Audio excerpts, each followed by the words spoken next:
and painful to experience.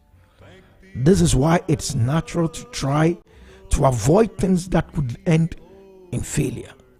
But failure is a part of our existence. We cannot run away from it, especially if we want to do big things in life. American operatic soprano Beverly Sills once said, "You may be disappointed if you fail, but you are doomed if you don't try." So there you have it. Give it a try. You never know. And that's by way of welcome and a good morning to this morning's edition of Zed in the Morning. Coming up at 6 a.m. is Abdullah Saka with the 6 a.m. news. Oh yes, we thank thee, Lord, for every flower that blooms, birds that sing, fish that swim, and the Leisure and Business Radio. We thank thee every day as we kneel and pray that we were born with eyes to see. You're tuned in to Zed 101.9 FM. Your lifestyle, leisure, and business radio. Thank thee.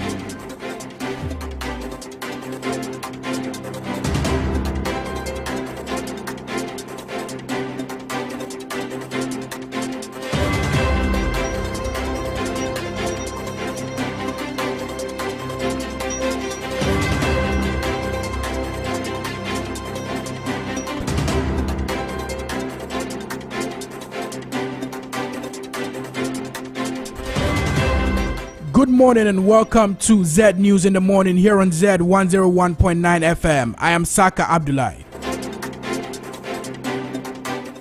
Coming up, frustration as SHS students raise against time to have their names captured on the voter register as the 4-day window given by GES ends today. We hear from a parent who is calling for an extension of the period. Electoral Commission urged to create additional centers to cater for more first-time voters following technical challenges experienced since the start of the limited voter registration exercise. And political analyst Dr. Jonathan Otry questions EC's reason for declining requests by opposition NDC for the serial numbers of BVR kits being deployed for the ongoing registration exercise.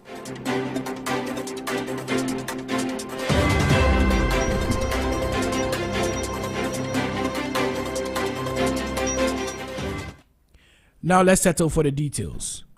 Scores of SHS students who have attained the voting age of 18 are raising against time to have their names captured on the National Voter Album. The Ghana Education Service on Monday granted the first-time voters 4 days off campus to partake in the ongoing voter registration exercise. But difficulties in getting the Ghana card, one of the documents required for the registration, has left several students and parents frustrated. This parent, who spoke to Zed News, said the GES must extend the period given for the students to register. It's very frustrating because there is no time. My work demands a lot from me. I had to accompany my daughter to the NIA office for her Ghana card. We got there in the morning and there was a lot of people there. I could see a lot of parents frustrated. Now, my daughter had to go and queue at the very end of the queue, and then we are told that at a point, when we spent some time there, we were told that they had gotten their number and they couldn't proceed. So they had to go home. So it's time wasted. They have to leave for school today. Today is the final day. In effect, they have had just 3 days to do this, and my daughter has been unable to do it. She has to get back to the NIA office today and be sure that we can finish before I take her back to school. Meanwhile, I have other work to do. And so if this is not frustrating enough, I don't know what else is. I think that there has to be an extension of the time frame given. Otherwise, it's not going to help. Meanwhile, my daughter is taking her mock from Monday, mock exams. And how do they strike? I don't know how they arrange this. I'm talking about the Ghana Education Service, the school authorities, and the agencies that are at play in this whole thing, because they don't seem to be talking to each other at all. Acquisition of the NIA is what is giving me trouble now, and I'm having a headache because I don't see how I'm going to be juggling between my work and getting her the card so she can register before she leaves for school. You heard a parent of an SHS student complaining about frustrations with regards to acquiring the Ghana card for his daughter's registration of the voter ID card. Moving away from that, the EC is being urged to create additional centers at the district offices to cater to more first-time voters willing to register in the ongoing limited registration exercise. The exercise, which began on Tuesday, has been characterized by technical challenges. These issues forced the EC to direct district offices to switch to the offline registration method. The transition has, however, resulted in a slowed process at many registration grounds, prompting a call for the creation of additional centers. Here is a constituency secretary for the NPP in the Shienso, Michael S.L. Mills. As you can see, there's a lot of traffic, human traffic here, all because these young ones have expressed their desire, and you can see the enthusiasm with which all of them are going about just to ensure that they also get themselves on the electoral register to ensure that when it comes to decision making in this country, they also take part. As you can see, the numbers are huge, judging from what we've witnessed from the first 2 days. Today, you see a lot of people. And I think that when you do comparative analysis with regards to the first 2 days, the first day we were able to register just 45 people, and the second day we were able to register 74 people. But what we've done so far, especially within the midday, they've been able to register about 60 people, and you see there's much more improvement. We can only call on the Electoral Commission to ensure that even if they can set up additional centers for the districts within their office, it will be able to move most of the backlog along. Because it is so, just because between the first 2 days, they weren't able to register at the optimum level. That was the constituency secretary for the NPP in Ishia, so Michael S.L. Mills. Still on the electoral process, a political analyst, Dr. Jonathan Ochre, has questioned the rationale behind the EC's refusal to provide the NDC with the serial numbers of the BVR kits being used for the voter registration exercise. The NDC says it requested the numbers over its suspicion that the stolen BVR kits will be used to illegally register people to vote on December 7. But the Commission says it cannot grant the request because it could pose a major risk to the security of the electoral system and its operations. Speaking to Zed News, Dr. Ochre asked the EC to convene an IPAC meeting to practically demonstrate why it cannot provide the serial numbers. If all BVRs have their serial numbers, so to speak, and some have been stolen, all you need to do is to guard against those that are yet to be stolen. Now, how do we do that? You have to create that kind of transparency between yourself and that of the stakeholders. Look, elections are not just merely people going to vote. We are talking about people committing resources, both human and security and all those things. And so, if you have doubt, don't forget that things of that nature could degenerate into this kind of chaos, as far as our democracy is concerned. And at this point in time, in 2024, I think that we've come a long way not to get things of that nature, right. For me too, if they are claiming that it is going to compromise their security, is going to compromise, there could be phishing, somebody could use it to perpetrate fraud if they give those serial numbers out. I think it is a bit hard for me to swallow. It is more theoretical than practical. What EC ought to do is to meet the electoral, the political parties at IPAC, demonstrate on the board. Demonstrate on the board how, if they give out these serial numbers, it could easily be what? Be compromised, its security, the phishing and all those. Other than that, it is just theory. And with that, the main stakeholder like the NDC will not in any way accept the reasons that they will give out there. And that, when it creates this kind of suspicion, it has not really augured well for the integrity of the results of the election. You had Dr. Jonathan Ochre, a political analyst. Away from the voter registration exercise, President Akufo-Addo and the Asante-Hene Otumfuo Osei II are expected to commission the refurbished Kumasi International Airport today. The commissioning will officially allow the facility to receive travelers from around the world directly into Kumasi and ease the burden on the Kotoka International Airport.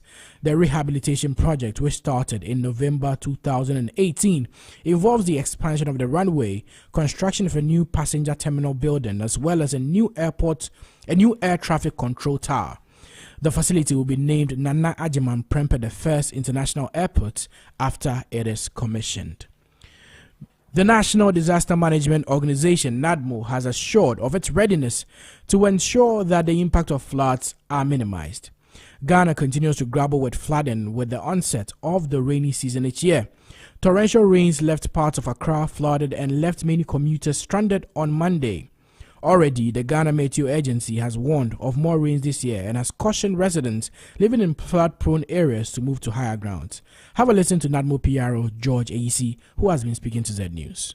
We are involved in community engagement exercises. We're taking steps to have safe havens identified and then access routes shown to the people who live in flood-prone areas, moving for their safety in the event of the flood waters rising and coming into their areas. Our men have been specially trained and retrained to respond to emergency, the search and rescue team, so that in case the flood gets somewhere and people are trapped, how to rescue such people and all that. So we've been engaged in a lot of activity, partnership with the assemblies to dredge and fill some of our major drains so that the flood waters can freely flow through. So we've been engaged seriously prior to the rains coming. That was the Public Relations Officer of NADMO, Mr. George Kwejo AEC. Actress Yvonne Nelson has written to the Ghana Police Service to notify it of a planned protest against the ongoing erratic power supply. The country has seen unstable electricity since the turn of the year, with many businesses suffering as a result of the lack of a load-shedding timetable. Despite an announcement by President Akufo-Addo last week that the power challenges have been resolved, outages are still being experienced. Yvonne Nelson, who spearheaded the Doom Summer Stop Vigil in 2015, has been vocal about the challenges being experienced in the power sector. Here are excerpts of her notice to the IGP. In this connection, kindly take note that the special event will be held on 25th May 2024 to demonstrate our frustrations over the unacceptable erratic electricity supply. The special event will be held in the nature of a vigil. We have successfully chosen the Revolution Square as the venue because of its historical significance and its proximity to the seat of government to give the President an ocular evidence of the debilitating effects of the erratic power supply on us. The organizers anticipate that the people will assemble from 8:30 a.m. The crowd will disperse at 12 midnight. On the international front, a Boeing 737-300 aircraft has skidded off a runway in Senegal, injuring at least 10 people, 4 of them seriously. BBC reports that the incident occurred as Air Senegal flight HC301 was taking off for the Malian capital Bamako. Dakar's Blaise Diagne Airport said in a statement. The pilot was slightly injured, but most of the 78 passengers on board were not hurt in the incident. Operations were halted at the airport for a few hours but have now resumed. An inquiry is underway to determine the causes of the incident. Meanwhile, Boeing has not commented on the incident, nor has Transair, the private company from which Air Senegal chartered the plane. Though it is not yet known what caused the crash, it comes as the manufacturer faces a deepening crisis over its safety record.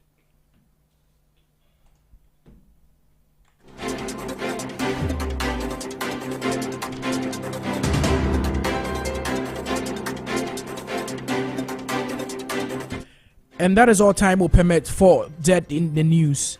Zed Morning News.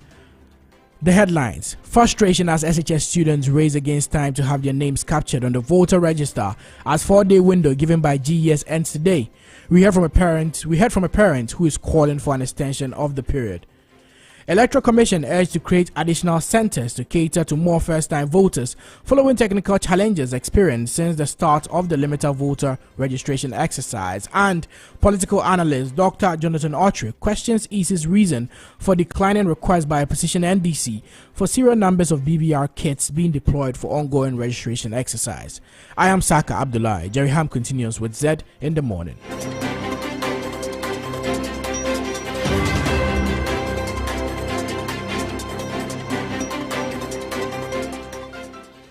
You're tuned in to Zed 101.9 FM. Your lifestyle, leisure, and business. In the heart of Accra, nestled in the vibrant neighborhood of East Legon and New Beacon, a 360 multimedia firm has emerged. Introducing Zed Multimedia. With a steadfast focus on lifestyle, leisure, and business, we set out to bring high-value oriented programs that captivate the taste and desires of our audience. From the captivating airwaves of Zed 101.9 FM to the dynamic visuals of Zed TV and the innovative realms of Zed Digital and the incubation of advanced technological knowledge at Zed Tech, every facet of modern media is meticulously curated to engage and inspire. Also, let's not forget the New Finder newspaper, now under the Zed Multimedia umbrella, delivering insightful journalism with a business focus. Join us on the journey where innovation meets inspiration, where lifestyle meets leisure, and where business thrives. Change is here. Zed Multimedia, your lifestyle, leisure, and business platform.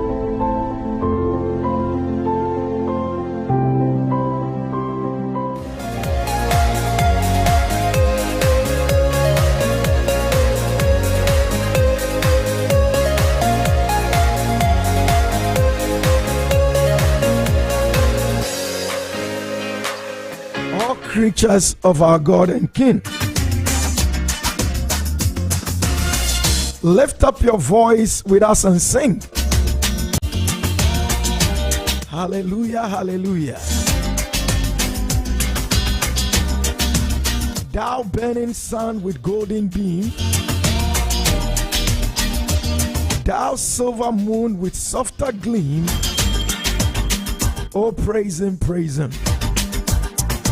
Hallelujah, hallelujah, hallelujah. For keeping us from the beginning of the week all through to today. We give you praise, our God and King. We join our voice with the creatures all around the world. And we say thank you for another Friday. Good morning, good people. Yes, thank God it's finally Friday. Welcome to the TGI Triple F edition of your favorite morning show. It's the best experience in morning radio all around. They say it's a totally different experience. It's more than a morning show. It's a learning experience. And we believe that to be true, for that's what the streets are saying. As usual, we're here to back the trend. Here to write our own story. Here to do it our own way. It's a show that brings the issues affecting lifestyle, leisure, and business in Ghana and beyond. We speak to those who really know what they are talking about. We discuss with those who are the center of the issues. We ask them the questions that you want them asked. We seek solutions to the challenges you're facing. We present you with all sides of the issue, taking it from angles that others have missed, just so that you have as much relevant information as possible. The venue is the House of Zion. The address is number 6 Anyete Street, right at the heart of East Legon. The dial is 101.9 FM, Z101.9 FM, that is. The show is Zed in the Morning. Yes, I am Jerry Home. In the first hour of the show, we bring you the news headlines. We go into the online portals and on the front pages of the major newspapers to tell you what they are saying. Bringing us to 6:50. At 6:50, Nia Quader Sportscaster will be here. Bayer Leverkusen, have they finally been beaten? Nia Quader Sportscaster will tell us all about that. Taking us to 7. At 7 is business news right here on Zed in the Morning.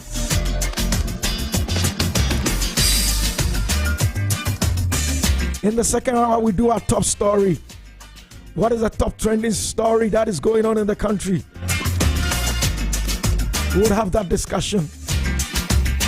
Taking us to 7:55, where we bring you business briefs. Business briefs is a mini MBA on wheels. It's your lecture on your way to work.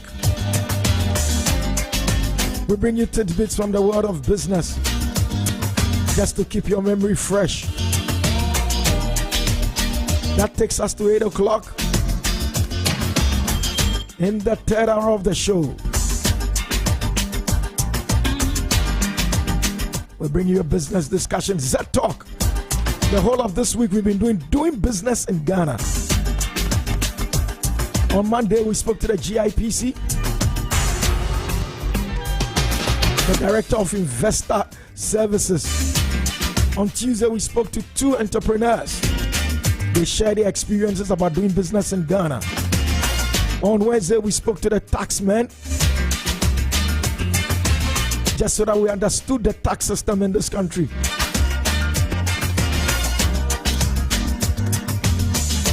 Yesterday, we tackled business culture with Mr. Kenneth Thompson of Dalex Finance.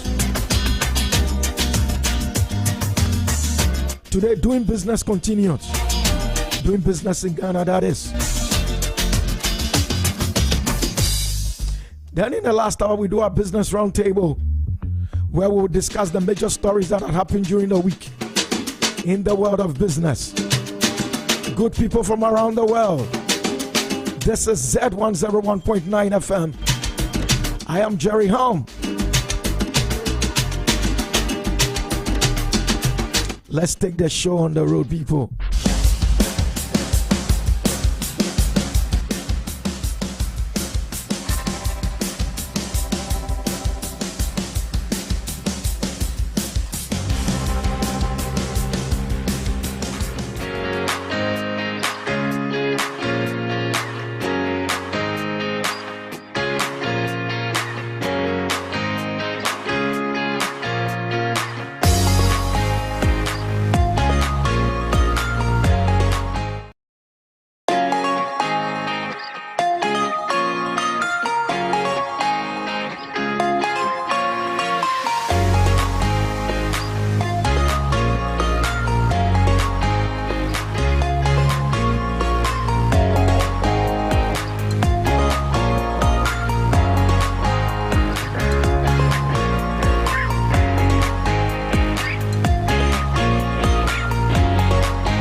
And with that, we come into news headlines and reviews. Good morning, Abdullah Saka. Good morning, Jerry. What's up? It's all good. I mean, it's a Friday. I'm alive and healthy. Yeah. Alhamdulillah. It's a Friday. It's a Friday. Yeah. What are the news headlines saying? Are we going to start from the new finder? Let's start with the very own new finder. All right. The new finder says, Jinapor calls for increased forest finance at UN Forum. And that story can be found on page 9 of the new finder. And it also features forward operating base in Sandema vital in fight against terrorism, according to security heads. That can also be found on page 9 of the new finder. And EC NDC over BVR kits serial numbers. And it also features a bold headline which says, "We'll adopt blockchain for data security and detect corruption," according to Dr. Baumia. Okay, in the front page of the Daily Guide, over 2,000 registered babies fatherless. That's a report. NDC goons fired shots at Peace Council. That's a page 3 story. Security chiefs visit troops in Sandema. Baumia eyes blockchain to fight corruption. And the big headline at the front page of the Daily Guide is EC bounces NDC BVR request. Also, the Inquisitor says Domlevo flays Okujoto, expresses disappointment in AG. And noise pollution at 355 lounge still misbehaving. And it also features a picture of Frank Esiedu Bekwin, aka Protozoa, and says Protozoa calls for active participation in EC's exercises. Okay, the front page of the Business and Financial Times. Inflation slows to 25% in April, but risk remain high. SDGs under threat. UN resident coordinator. The Societe Generale records 290% profit after tax growth. Refutes exit rumors. Ghana European Union partnership. Golden Exotic reports over 1.8 million pounds losses from Akosombo Dam spillage. And a big story on the front page of the BNFT. It's EVAT rollout on track, set to boost revenue collection. The front page of the Daily Post says EC protecting those in possession of stolen BVR kits, NDC insinuates. And that story can be found on pages 5, 6, and 7. And it also says PDS scandal. US shut down 190 million compact with no immediate plans to work in Ghana again. Okay, and the front page of the Ghanaian Observer. My goal is for Ghana to have the first blockchain-powered government in Africa, from Dr. Baumia. Combating terrorism, Security High Command visits FOBs. Otumfor task Finance Minister to sustain the good work. And EVAT records 175% progress rate. That's from the GRA. The front page of the Chronicle newspaper says Baumia stops 550 million Ghana cedi revenue leakage at the ECG. IT staff arrested for suspected sabotage. And it also features Ghana's security couples store Sandema FOB. Okay, and the front page of the Ghanaian Times. Security heads inspect new forward operating base at Sandema. Koliklote delegation gains waste management expertise in Moscow training. Leverage digital tech to combat corruption. That's from the VIP. Redevelopment of Krofro Market. 3 million Ghana cedis missing from project fund. KMA members provoked demand probe. Okay, the Daily Dispatch, the front page says top security couples visit new command center in Upper East region, and that story is found on page 2. And it features a picture of Sam Ankara, and it reads, "My contract with Ghana is to reboot our country to heights of excellence." It attributes that statement to Sam Ankara.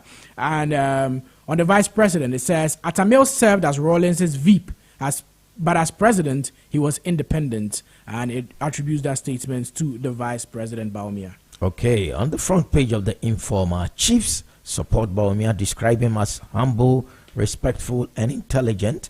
Towards curbing terrorism, national security pledges support for military commissions forward operating base. EC allays fears that to do with a limited voter registration exercise, promises to extend 21-day process. And then the big one here said, Ernest Okujeto Defense Cecilia Dapa insults Ghanaians as dishonest people, but Dom Levo disagrees. Vested lands, government to address challenges, lands minister assures. Mahama accuses Akufo-Addo of bad governance, corruption, others, and game-changing infrastructure investment focus. That's from the Africa Prosperity Dialogues 2025. Those are the front page stories of the Informer. And the New Weekend Crusading Guide says Electoral Commission declines NDC's request. Rebuffs, you can't have serial numbers over BVR kits. It's risky. And that story can be found on pages 3 and 10 of the New Weekend Crusading Guide. It also says Ghana to become first blockchain-powered government in Africa. And it attributes that statement to the Vice President, Dr. Bawumia. Okay, and the front page of the Herald. Let's stop Akufo-Addo's Yenchendi government this year. That's from Mahama. MPP comfortable, in quotes, with stolen biometric voter machines. Magdan Group owner sees trouble for Ghana's economy with departure of foreign companies. And then there is Bawumia exposes corruption ring inside ECG. Then the last story here is Asantini urges GNPC rejuvenation under new CEO. The Daily Graphic, the front page of the Daily Graphic says men account for 60% deaths, blood pressure, heart failure, stroke to blame, according to a report. And that story can be found on page 3 of the Daily Graphic. And it also says EVAT pilot records 58% increase in revenue. And there's another story, cocoa countries oxygen, according to Boahin Edu. That story can also be found on page 13 of the Daily Graphic. Okay, and also let's go online and pick some stories before we come back. Okay, the NorthernReports.com, government doesn't care about the private sector and doesn't listen, only interested in spending more. That story is attributed to Ken Thompson. And then Ken Thompson cast doubt over ability of indigenous companies to thrive amid exit of multinationals. The third one here says Millennium Challenge Corporation announces closure of Ghana's compact amidst energy sector crisis. Let's pick one from the BBC. The big one is about Netanyahu defiant after US threats to stop weapons. And then there is another one on the Rafah hospitals overwhelmed. So yes, that is from the BBC. Saka, let me find this thing out. One of the most confusing, if I may say, aspects of new tech, right, is blockchain. True. I've had someone sit me down and try to explain blockchain to me, and the more he explained, the more I got confused. The more confused you become. I don't get this whole blockchain thing. So now, if we're going to be the first blockchain government, in its simplest terms, what is blockchain? Is it as confusing to you as it is to me? I think I understand it slightly better than you do. You know, nice. Tell me. You know, the internet has 3 phases, right? There's Web 1, Web 2, and then Web 3.0, in which we are in now. And blockchain falls under Web 3.0. Basically, blockchain, it's a more advanced type of computing, where it deals with a lot of encryptions and a lot of secure transactions between point A, data moving from point A and point B. It has to do with a lot of more, to be able to, for instance, if something is built on blockchain technology, it takes much longer for a cybersecurity threat to penetrate it or to compromise it. So if we're saying we are becoming the first blockchain government in West Africa, what I think it means, or what I think the Vice President is saying, is that the processes of the government are going to be more digital, and not just digital, but built on a technology that is highly encrypted and very difficult for cybersecurity threats to compromise. Okay. Yeah. So it's going to help in fighting corruption. Yes, fighting corruption. It's going to help in tracing the source of certain funds, especially money laundering. Because in blockchain technology, users have unique IDs. You see, and transactions are kept in something they call a ledger. So, for instance, if you're making a financial transaction, or every major financial transaction that you make on blockchain technology is put on the ledger. So, if the money, wherever money emanates from, even if it passes through the hands of 20 different users or 20 different people on the blockchain platform, you can always trace it back to the first person who initiated the transfer. There is nothing like, we traced and then we are blocked, or we get to a point where we can no longer trace where the finances came from. If you make a transaction on the blockchain technology, it can always be be traced from where the funds initially emanated from. So it's about ensuring that if you touched the transaction in one way or the other, your name is on the ledger, or Okay. your ID Okay. is on the ledger. That's It's what as they call simple a as that. timestamp or something. Yeah, the timestamp. Okay, so everybody knows at what time You did played it, your role. which particular role you played. It has something they call a ledger, which has all that information. So something like cryptocurrency. Yes, you know, I know that is Yes, something like cryptocurrency. If there's a transaction, whoever, you can tell who mined that particular Bitcoin, the first transaction that was made, and to whom at which time, and then from there to where, you can that record it's also a very highly secure, as I said, a very highly secure way of conducting business. So it's about transparency and accountability. That's True. what the vice president is pushing for. True. I'm sure along the way we'll get to know a lot more about it. That for me was the first story that hit me. But then, it's difficult to explain.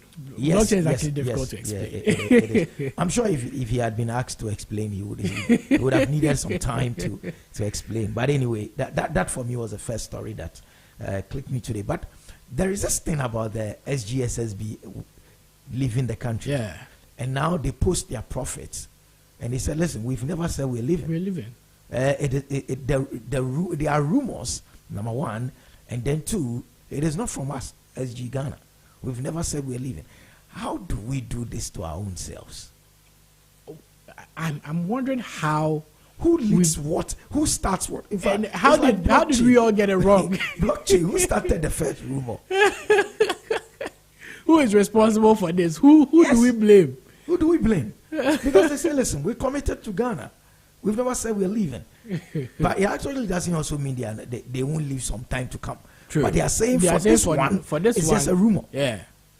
But you know Ghana, I mean, we carried it to World Cup, added it to the Causing Glovo, fear and panic. added it to Glovo, added it to others, and boom, we're running. It's so We didn't even Ghana. see confirmation.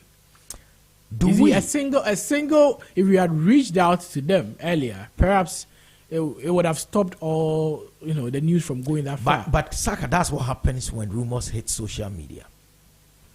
If it could have emanated from somewhere, but when a rumor that emanated somewhere hits social media, it gets 1,000 legs. And you see, with rumors and banking, it is very risky. You remember just a year ago, I don't know if it's a year and a half ago, what happened to the Silicon Valley Bank? Okay. It collapsed. It almost collapsed because of a single rumor that they were having liquidity challenges. So I think the corporate communications wings of banks should also be very active. You understand? The moment you notice a rumor that is against the interest of your bank, start combating it. Yeah, come out Clear. blazing. Because, this has to do with money. People's lives are stored in banks. Yeah. So a single rumor and people are panicking. People want to go make withdrawals. People want to, because I saw on someone's status saying that, hey, if Societe Generale is leaving, let me just go for my money before I don't want any stories. So if this had caused a frenzy where everyone is withdrawing, then that's going to be trouble for the bank. It's true. Because all customers come in and want their money. It's a serious issue. No, even now, I'm sure they've faced. Oh, I'm sure, yes. Some withdrawals. Yes. Yeah. And I think perhaps they've been able to stay resilient because they're an international bank. Because if it was a smaller bank that, I'm sure by this time they would be complaining that, Charlie, this rumor has cost them so much. It's important that when we're sending these info out, we should be double extra careful. extra careful. Also, another story that caught my interest is the forward operating base in Sandema that was inspected by the security couples. The security couples. And it's very important that we invest in security. It's very important that some of these bases are maintained and are equipped to, because we all know the surrounding threats with terrorism in the Sahel region. And I mean, this is just our backyard. These are just our neighbors.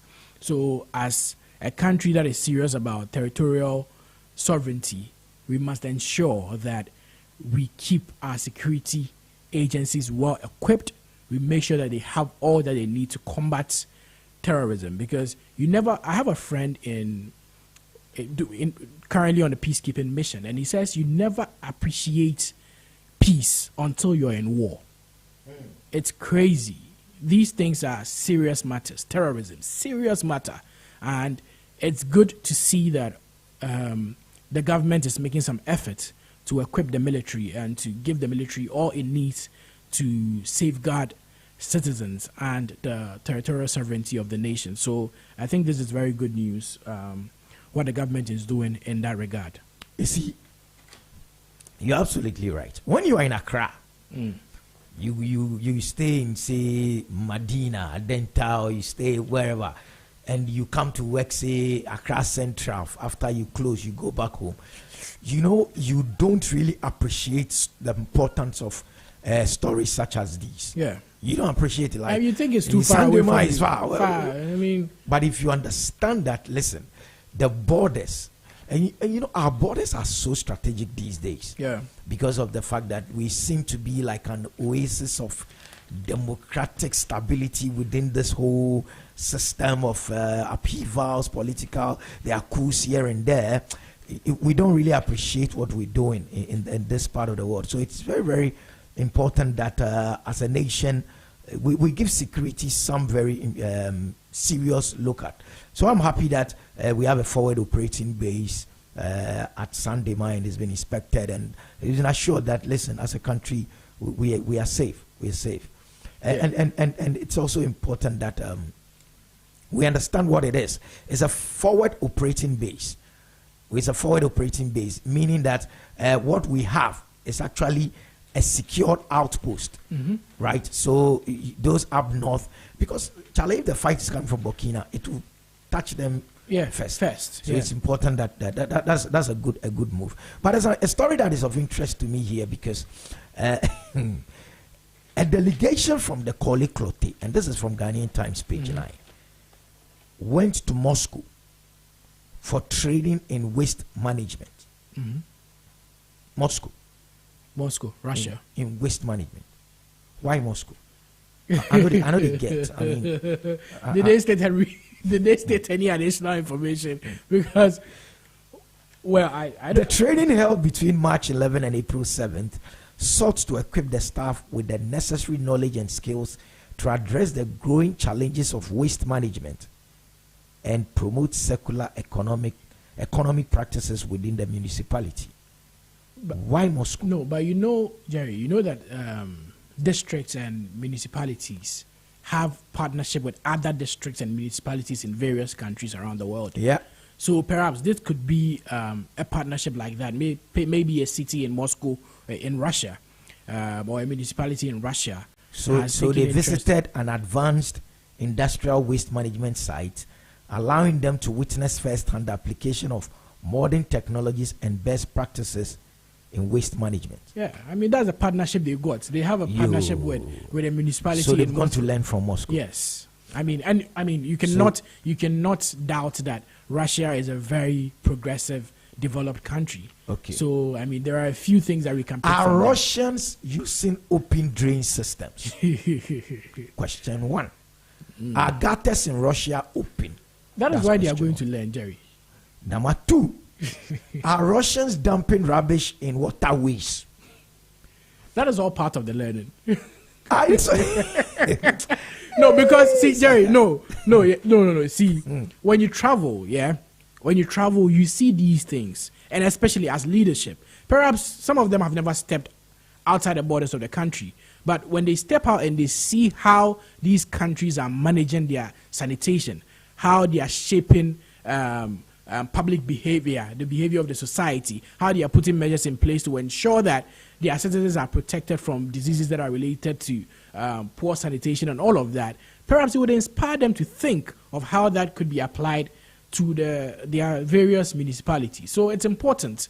It's important that you cannot just sit in Ghana and learn about these things. Sometimes you need to see them with your eyes to inspire the mind to think of solutions that can be applied to the country. Russians, average Russians walking the streets of Moscow, are they dumping rubbish in gutters? They are not, because their policymakers have taken effort, you understand, to shape the behavior of the citizens. The Clote people, what are they come to do with the knowledge they've acquired?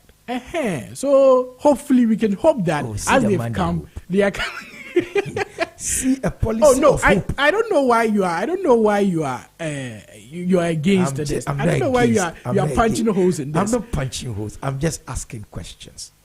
That isn't the challenge. It isn't one of the causes of poor waste management. The attitudes of the citizenry. It is only one cause. You see, there are other causes that this.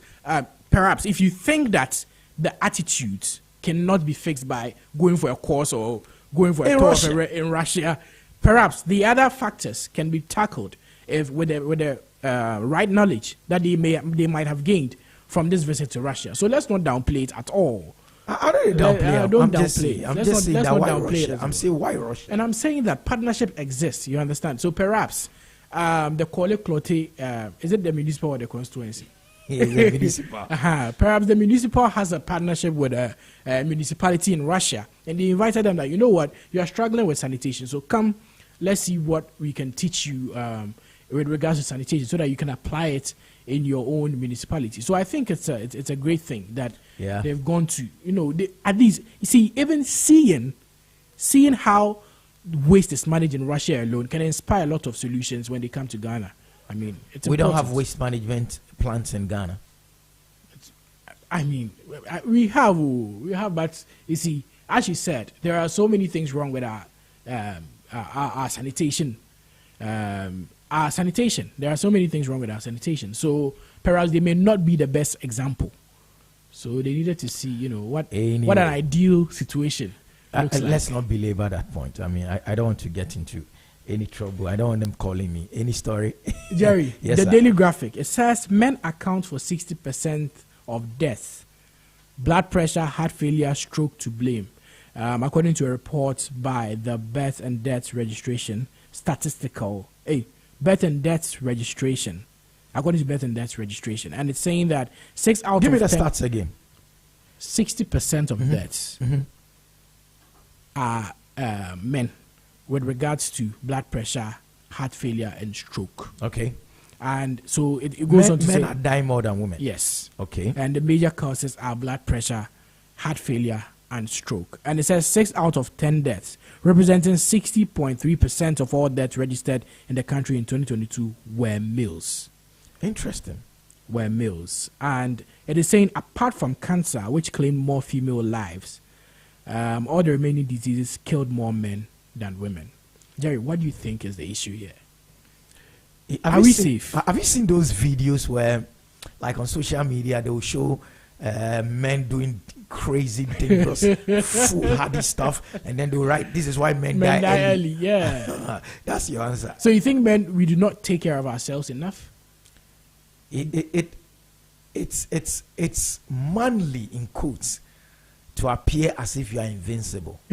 Now think about what I just said. It's manly. True. To see. So even if you have a slight headache, that should send you to go inquire about why am I getting this you man it out. Yeah. Charlie, we had guy. It's just a headache. The sick. That thing. Yeah. That's where the problem is. And that's why we're dying. No, but I think we need to move away from that conditioning. Because, see, 60%, that's a huge disparity. I know. What are the women doing that men are not doing? It is about time that we start taking care of. Because, especially now that life expectancy is so low. I mean, it's also possible they are the ones killing us. Yeah, so that's also possible. I beg. Coming up it's Z Sports right here on Zed in the Morning. Here's Mensah, this is positive. Williams, Kudus, a Korean joy did not for one.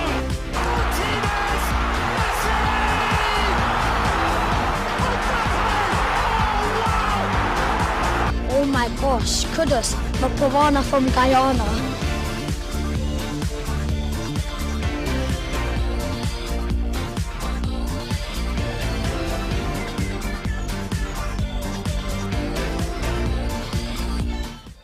Okay, so it's Z Sports right here on Z 101.9 FM. And I'm sitting in for Niakweda Sportscaster. He couldn't make it here today, so let me just do the headlines.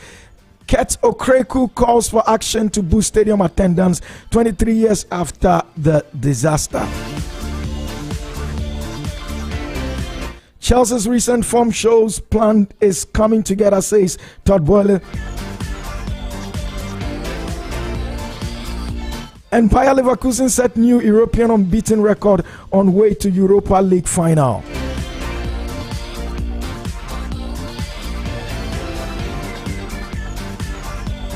And now the details. Ghana Football Association President Ket Okreku has lamented how the May 9, 2001 disaster has adversely impacted stadium attendance. Speaking at Accra Sports Stadium yesterday, Okreku expressed his determination to improve match attendance in the country. He believes the disaster marked the beginning of a decline in fan presence at match revenues. 23 years down the line, we have an opportunity to right a big wrong that came out of the May 9th. After May 9th, we lost the 12th man. And this has been a problem to football. 23 years down the line, it's imperative for all of us to come together to roll out pragmatic steps aimed at winning back our 12th man, which is the supporters.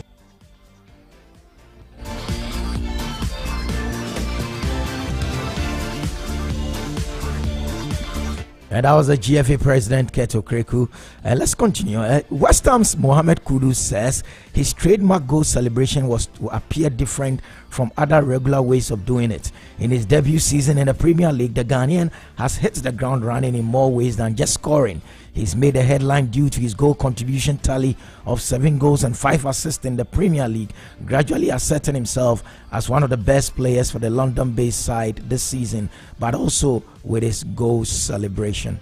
Honestly, there's less players that think or play that way, it's very few. So when there's one of them in your club, definitely. And aside that, also is my commitment and my passion, and they see I give everything on the pitch every single time I'm on it, But yeah, I think definitely because goals and assists are important in our games today. But the entertainment part is always important, because I think that can never be washed away or forgotten, like how you really make the fans feel, and the stuff like the celebration we talked about, for instance, everyone is talking about it, and on a normal football point of view, the celebration doesn't really add a lot to the game, but for the fans' point of view, it's an entertainment, and then they will remember that forever. So those are some of the stuff. I just see it as an entertainment, and how I can make just the fans enjoy, and then be worth of the ticket they bought. Aside just scoring and then assisting or getting the points, which is also quite important. But yeah, the entertainment part of it also is important. So yeah.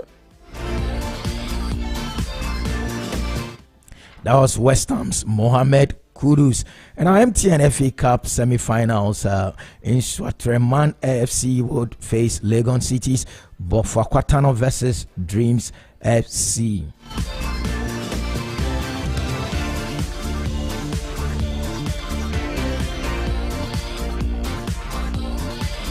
And now to the international front. Bayer Leverkusen set a new European unbeaten record of 49 successive games in securing a late draw with Roma to reach the Europa League final. Josip Stanisic scored with the last kick of the game in the 97th minute to end Xabi Alonso's side a 2-2 draw on the night and a 4-2 aggregate victory.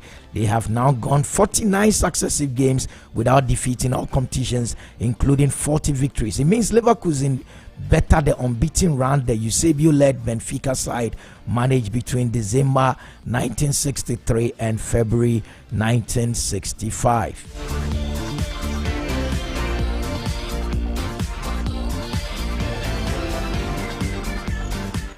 Then another story on the international front. Aston Villa captain John McGinn was gutted after his side's Europa Conference League run ended at the semi-final stage as opponent Olympiacos set up a final with Fiorentina. Having lost the first leg 4-2, Villa fell to a 2-0 defeat in Greece to lose their tie 6-2 on aggregate. Yeah, believe it or not, we actually started the game very well.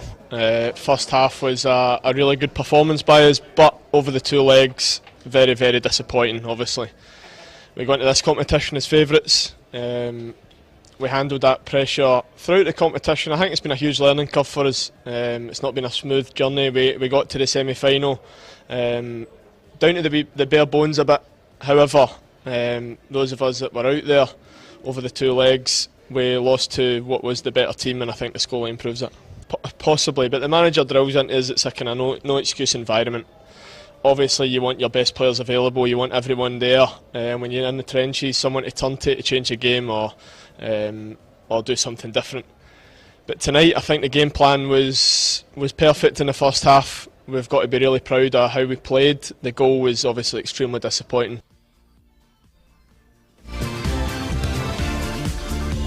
That's Aston Villa captain John McGinn. And on to another story. Chelsea chairman Todd Bowley says the team's past 2.5 games demonstrate signs of the club's plan coming together as head coach Mauricio Pochettino's future continues to attract scrutiny. Chelsea remain in 7th place in the Premier League table amid another testing season after finishing the first full campaign under the stewardship of Los Angeles Dodgers owner Bowley and the private equity firm Clear Lake Capital in 12th position last year. We've seen, the last 2.5 games at least, the second half of Aston Villa and Tottenham and West Ham, where we played just beautiful football. It was so fluid. It was exactly the way we drew it up, where we come out of the back, build up, and then move up the pitch, very organized. And, the number of shots we had on goal over those 2.5 games, you could really start to see what we were working on coming together. And so our goal is obviously to win. And I think the commentary has changed, over the last 2.5 games. I've never seen anything change so quickly, than kind of perspectives on how a team does or how a team is doing. That's Chelsea's chairman Todd Bowley. And on to the next story. Nuno Espirito Santo says Nottingham Forest have moved on from their failed appeal against a points deduction as a struggling side focus on securing their Premier League survival. Forest have 2 games left to preserve their top flight status, starting with Chelsea's visit to the City Ground tomorrow. Disappointed. We were all disappointed. We had the hope and the belief that because we conquered that points on the pitch, we had the hope and again the belief that they can give us back. But the season is over, so there's no point on speaking and continuing insisting on this issue. Yeah, to the players, normally it's simple saying, this is the reality, this is what we have, this is what we have to face, and let's focus on ourselves because it's in our hands. No, since the beginning, since the issue came and there was the possibility of points deduction, we always face it the same way, that what we have to focus is in ourselves, in our job, and like you say and rightly do, it's in our hands. That was Nottingham Forest boss Nuno Espirito Santo. Still on the international front, Infantino is the latest soccer personality to criticize the United States' infamous pay-to-play system. During the 2024 Milken Institute Global Conference held in Los Angeles, FIFA President Gianni Infantino revealed an observation that is surprising about soccer in the United States: the prevalence of the pay-to-play system.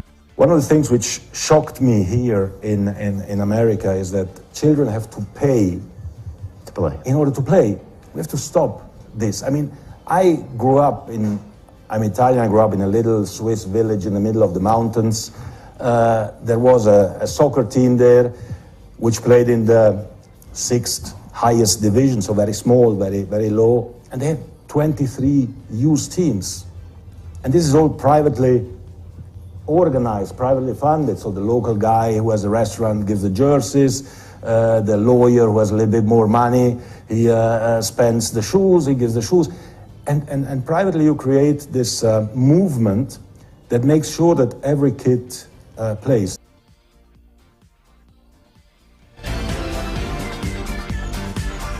So that was FIFA boss Gianni Infantino bringing an end to Z Sports right here on Zed in the Morning. And I stood in for Niakwe, the sportscaster. And like he would say, don't count the days, let the days count.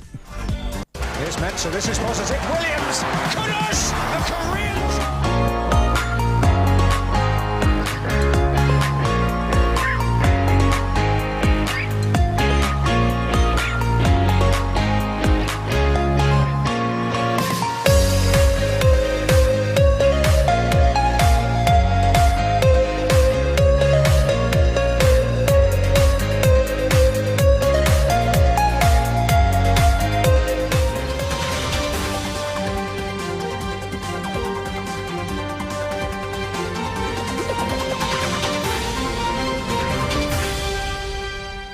Hello and welcome to the business news segment here on Zed in the Morning. I am Saka Abdullahi. Coming up, Minerals Commission to finalize Ghana's revised minerals and mining policy. Cedi struggle against major currency, and Apple apologizes after piano crashing ad backlash. Let's look at the details.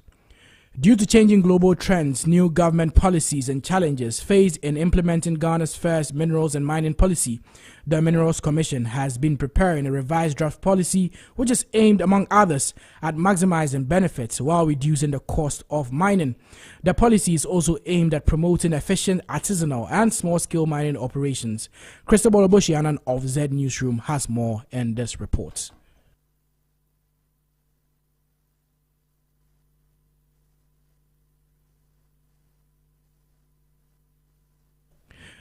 We apologize for that technical hitch. We'll come back to that story. The stock market experienced a rare day of stability with no changes in its indices despite decreased market activity. The cedi continued its downward trend, depreciating further against major currencies like the dollar, euro, and pound sterling. Tessa Capital brings you an in-depth insight into the performance of financial markets yesterday. Welcome to a recap of the markets, brought to you by Tessa Capital Limited. During the day's trading session, the Ghanaian stock market maintained its stability, with no changes observed in the stock indices. The composite index closed the day at 3,648.50 points, marking its fourth consecutive day at the same level. Similarly, the financial stock index remained steady at 2,040.76 points, and there were no changes in market capitalization, which concluded the day at 79.9 billion cedis. The exchange-traded fund GLD saw a decline in price after hitting an all-time high in the previous session, dropping by 0.74% to close at 322 cedis 80 pesos. There were no fluctuations in the share prices of other equities. Market activity, as measured by traded volume, decreased by 66.13% as compared to the previous session. MTN Ghana continued to dominate in traded volume, accounting for 51.62% of the total. 41,906 shares, valued at 64,304 cedis, were traded during the session. During the foreign exchange session, the Ghanaian cedi saw depreciation against the US dollar, British pound, and the euro, depreciating by 1.43%, 0.94%, and 1.41% respectively. According to the mid-rates provided by the Bank of Ghana, the cedi concluded trading at 13 cedis 66 pesos against the US dollar, 17 cedis 9 pesos against the British pound, and 14 cedis 72 pesos against the euro. This brings our review to an end, and from all of us at Tessa Capital, make it a great day. Visit us online at www.tesacapital.com or call us on 050-154-6859 for more information. Tesa Capital, grow your wealth. We thank Tesa Capital for those insightful market updates. Retaking the earlier story, due to changing global trends, new government policies and challenges faced in implementing Ghana's first minerals and mining policy, the Minerals Commission has been preparing a revised draft policy which is aimed, among others, at maximizing benefits while reducing the cost of mining. The policy is also aimed at promoting efficient artisanal and small-scale mining operations. Christopher Oboshianan of Zed Newsroom has more in this report. Mining has been integral to Ghana's economy prior to independence and continues to contribute significantly to the country's exports, foreign exchange, revenues, employment, and livelihoods. According to the latest industry statistics by the Ghana Chamber of Mines, Ghana produced approximately 3.7 million ounces of gold, 3.2 million tons of manganese, 773,000 tons of bauxite, and 82,000 carats of diamond in 2022. Gold is Ghana's major mineral commodity, placing the country at 10th globally in 2021 and 2022. According to the Bank of Ghana exports data, gold exports in 2022 accounted for $6.6 billion, almost equal to the combined export earnings from crude oil and cocoa beans. A report by the Ghana Extractive Industry Transparency Initiative provides insight into Ghana's substantial mineral potential, including the second largest reserves of bauxite deposits in Africa, significant iron ore deposits, high-quality silica, and widespread distribution of high purity, low contaminant lithium throughout the country. The transition towards clean energy spurred by climate change has sparked a surge in demand for transition minerals. This demand brings forth a dual prospect of opportunities and challenges. Some of the negative impacts of mining may resurface in this new mining era for transition or green minerals. If strategically positioned, Ghana could seize this opportunity to rectify past mining inadequacies and utilize generated revenues to expedite the country's energy transition plans and development. But this requires thorough policy reviews, enhanced coordination, and the establishment of a robust framework to ensure maximum benefits for Ghana and its people.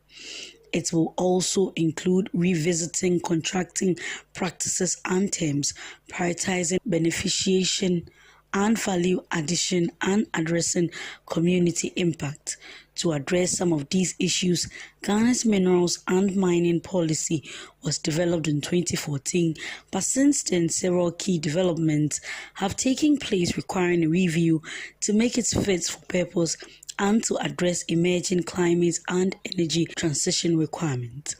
In October 2023, Ghana signed a 15-year lease agreement with Barari BV Ghana Limited, a subsidiary of Atlantic Lithium Limited, for the mining of lithium in the central region. While the government hailed the terms of the agreement as historic, concerns have been raised by certain civil society groups and individuals for a comprehensive review of the mining policy and legislation to incorporate improved fiscal and non-fiscal provisions within the lithium agreement.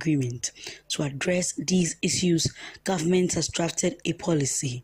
In collaboration with Ghana's Mineral Commission, the Natural Resource Governance Institute will bring together various non-state actors from civil society and media to review and provide input into the draft of the new mining policy, ensuring that mining activities in Ghana are both beneficial and sustainable. We thank my colleague Christopher Oboshianan for that detailed report. On the international front, Apple has apologized after a backlash of an advert that showed objects, including musical instruments and books, being crashed by a hydraulic press. Apple said the advert fell short of its goal of empowering and celebrating creatives in a statement released to marketing publication Ad Age.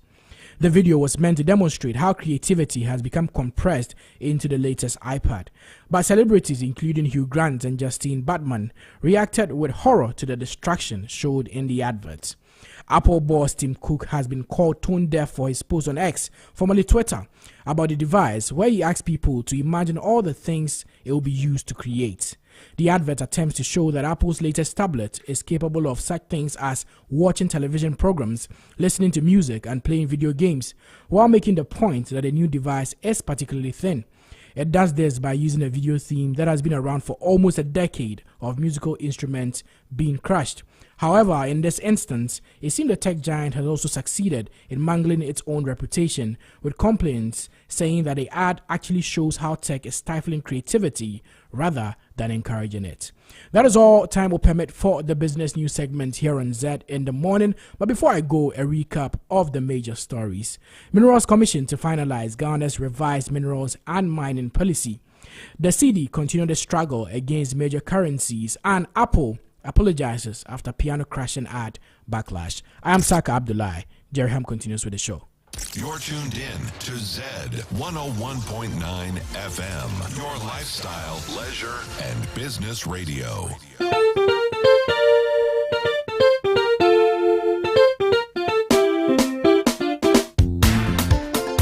Get ready to make this Mother's Day unforgettable with Zed 101.9 FM spectacular unforgettable mums promotion. We're giving away fabulous prizes, and all you have to do is share your favorite mom story in 50 words or less. Whether she's your rock or your guiding light, WhatsApp your entries to 0544 321019 before May 9, 2024, and let's make this Mother's Day one for the books. It's sponsored by Sonotech Medical and Diagnostic Center and Best Western Premier Accra Airport Hotel.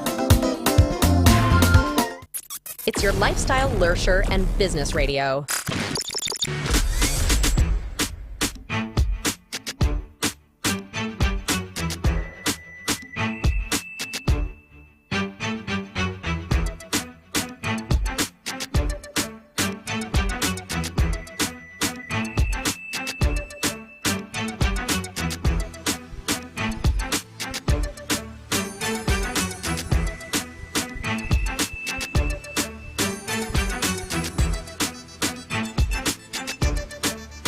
It's your lifestyle, leisure, and business radio. Zed 101.9 FM.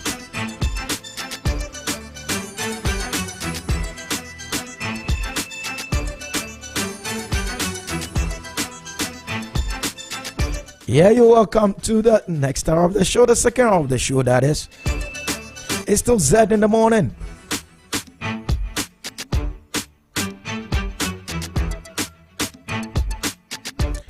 Investing in business requires capital. It requires a lot of capital, even dependent on the business you are in. It could really cost you an arm and a leg. So it is important that when you put in the money comes back and comes back in multiples. This is why when the advertisements are not bringing in the money, you get worried. But don't worry, there's good news for you. Why? You can get on radio and you can also get on print with the same deal. And what is that deal? It is a ZFM and the New Finder coming together to get you exclusive advertising packages. Join the businesses that are calling and enjoying this amazing offer. ZFM and the New Finder newspaper, they want to be the voice of your business. So call 0544 351019 0544 351019. Then you would be amazed at the offers that are in for you. Call right now. You don't want to spend money, put it into your business, and the money is not coming back. No, that shouldn't be it. So call 0544 351019.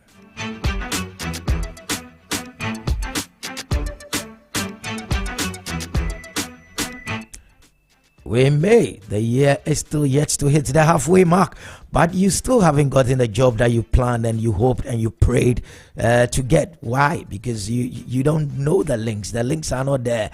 Those who have told you to bring your CV, they've collected a CV and you are not hearing anything from them. Well, I have good news for you, especially if you are experienced in the area of sales and marketing.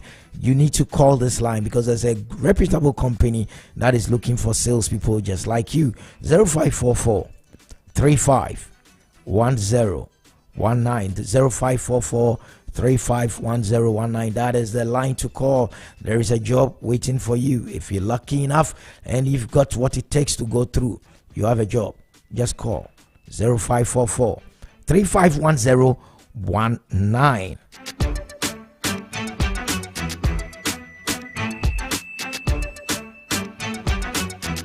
Yeah, we're still in the University of Ghana Medical School Medical Students Association annual long week event dubbed Rendest. As an organization dedicated to promoting health education in the community, this year's focus is to create awareness on chronic kidney disease. That's coming from the University of Ghana Medical Students Association. And so from the 1st of May all through to May 12th, there has been an exciting week. On the 1st of May, they had a public health screening and a health talk at St. Mary's Senior High School. Then on the 3rd, they had a week lunch, they had a basketball night, and they had a Jesse night. On the 4th, there was a soccer gala. On the 6th, there was breakfast, and they went official Monday. Then on the 7th, there was interclass quiz, and they went rep your school. Then on the 8th, there was a debate competition, and they wore UGMSA. And then on the 9th, that was yesterday, they had a cookout competition. And then coming up on the 12th, there is the Gospel Rock Show. You don't want to miss that on Mother's Day. Yes, there's a Gospel Rock Show. The venue in the University of Ghana Medical School, Kolebu. All are cordially invited.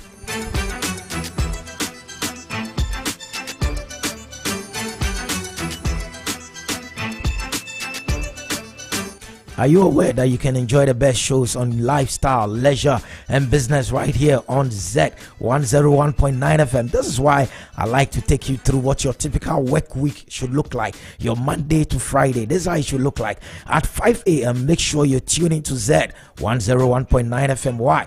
Because Pastor Joshua NST comes your way with morning blessings right here. 5 a.m. Mondays to Fridays.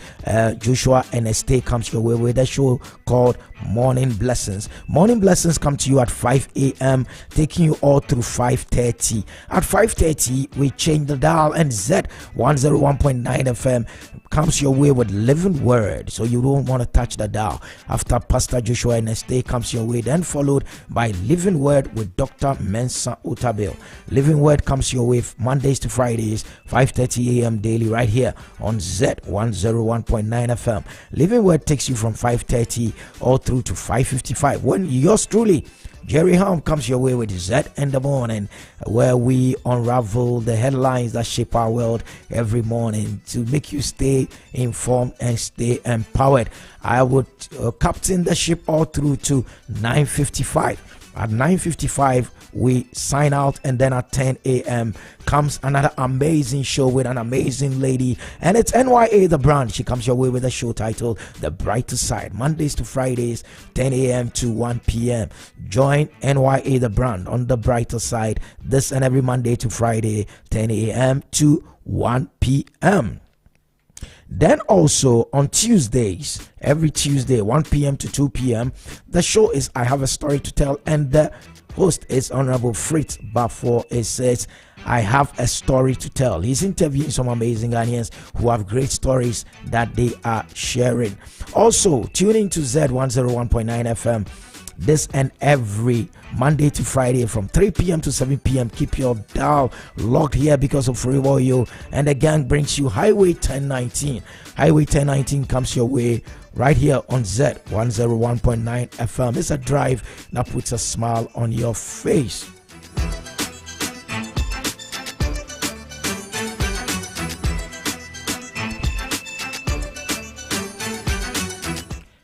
Your weekends are also sorted out because every Saturday, tomorrow morning, tune in 8 a.m. every Saturday. Time with Professor Stephen Adai and the team is Abundant Living right here on Z 101.9 FM. The Honorable Professor Stephen Adai shares words of wisdom to make your life more abundant. That is what we have here every Saturday at 8 a.m. right here on this dial, Z 101.9 FM. What about your Sundays? Yes, your Sundays are also sorted out because at 6 a.m. exactly at 6 a.m. all through to 10 a.m.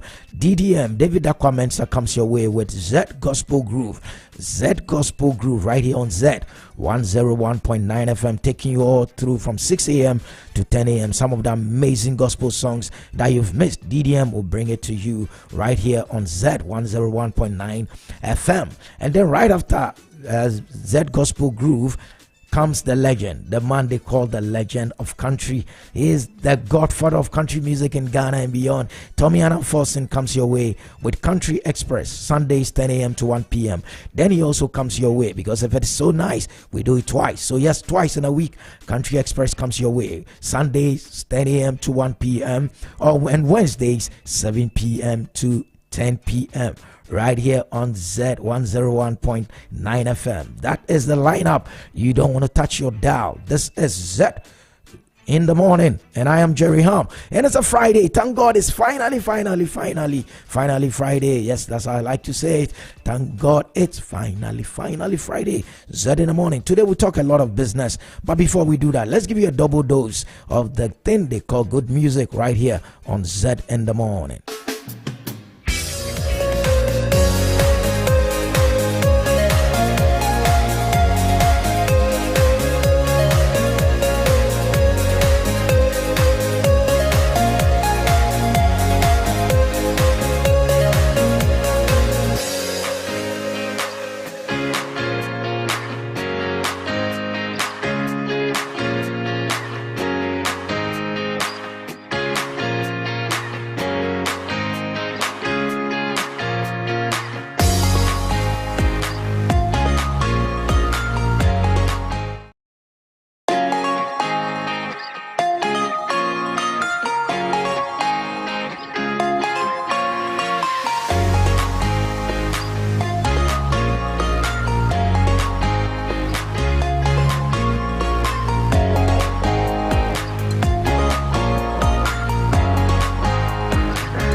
but I had to do this one. And this is coming from one of ZFM's most loyal listeners, Mr. Eric Odai. He says, please wish my son a happy birthday, glorious 10th birthday to Inkonim Nana Kwame Kranchi Odai of Rising Sun Montessori School, New Botiano, and it's from your dad, Mr. Eric Odai, your mommy, and all your siblings. And your dad said his prayer for you is Numbers chapter 6, verse 24 to 26. The Lord bless thee and keep thee. The Lord make his face shine upon thee and be gracious unto thee. The Lord lift up his countenance upon thee and give thee peace. This is from Mr. Eric Odai to his son Inkonim Nana Kwame Kranchi Odai of Rising Sun Montessori School, New Botiano. I had to do this one. He's such a loyal listener to Z101.9 FM Z in the Morning show. So let's get back to the songs for our dear mothers.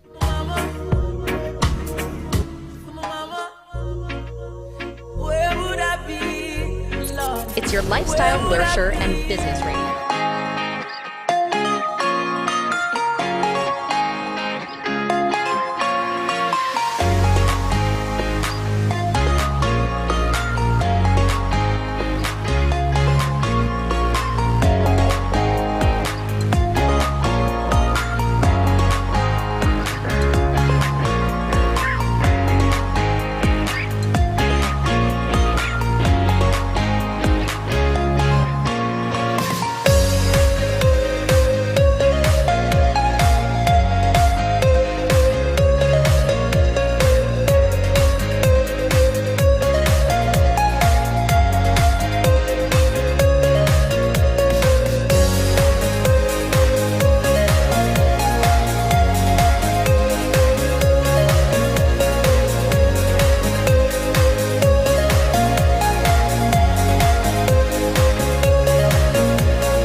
and business radio at its best is the best in the business. Why? Because we do it just for you, with you at heart, with you in mind.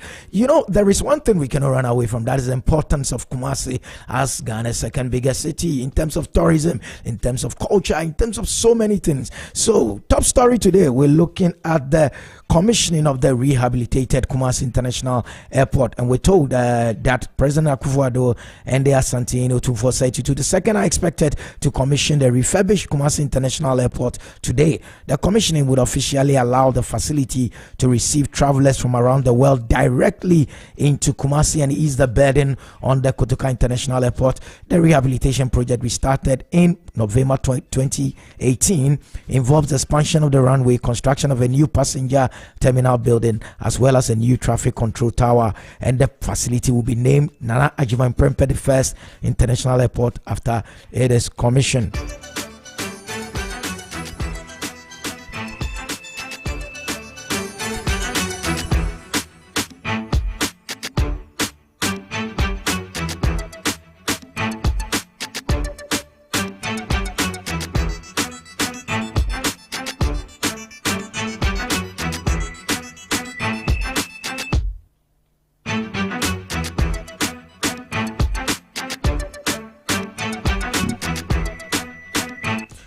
Yes, I mean, with a capacity to carry about 800,000 a year, it should be something that we should be interested in.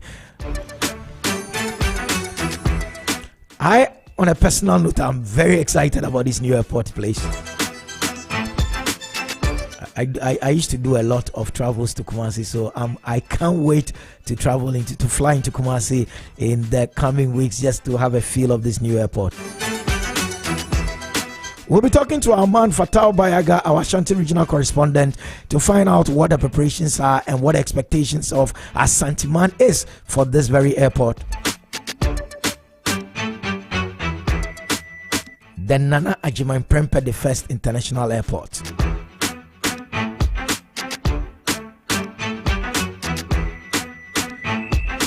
We'll also be talking to Mr. Dominic Andor of Aviation Ghana to tell us what that means for the aviation space in this country.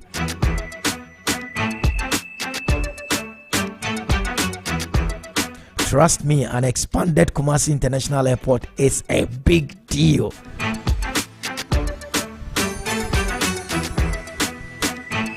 And so that's our top story for today.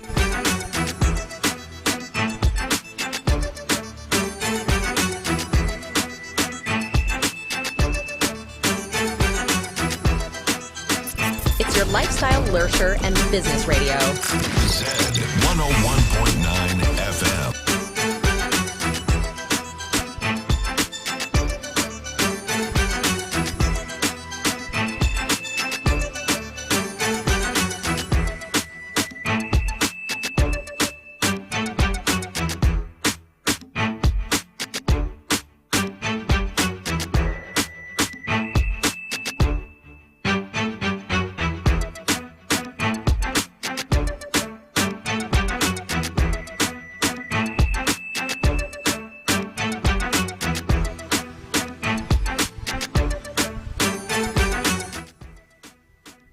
Nana Adjumani Prempeh First International Airport to be commissioned today.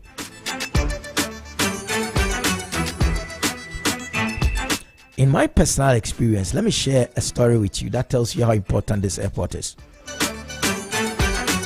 So one of these days I was going out to Kumasi to run a training program, right? And I met this very big man on the tarmac as we all going, and he had a shorts and a polo shirt and he had a rubber bag in his hands.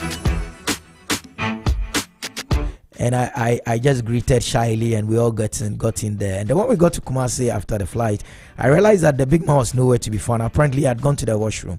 And then in a few minutes, he comes out. And guess what? He was fully clothed for a funeral. He had his cloth and everything sorted out.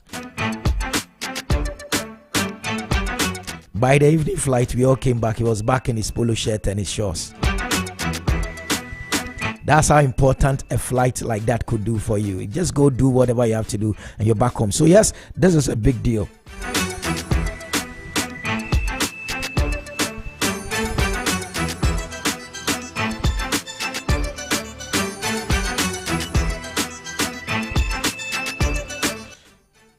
Yeah, so we have on the line Mr. Dominic Andor of Aviation Ghana. I want to ask him what this actually means for the space. Good morning, sir. Good morning, boss. Dominic, it's been a while. I hope you're well. Dominic, Nana Ajiman Prempeh, the first international airport.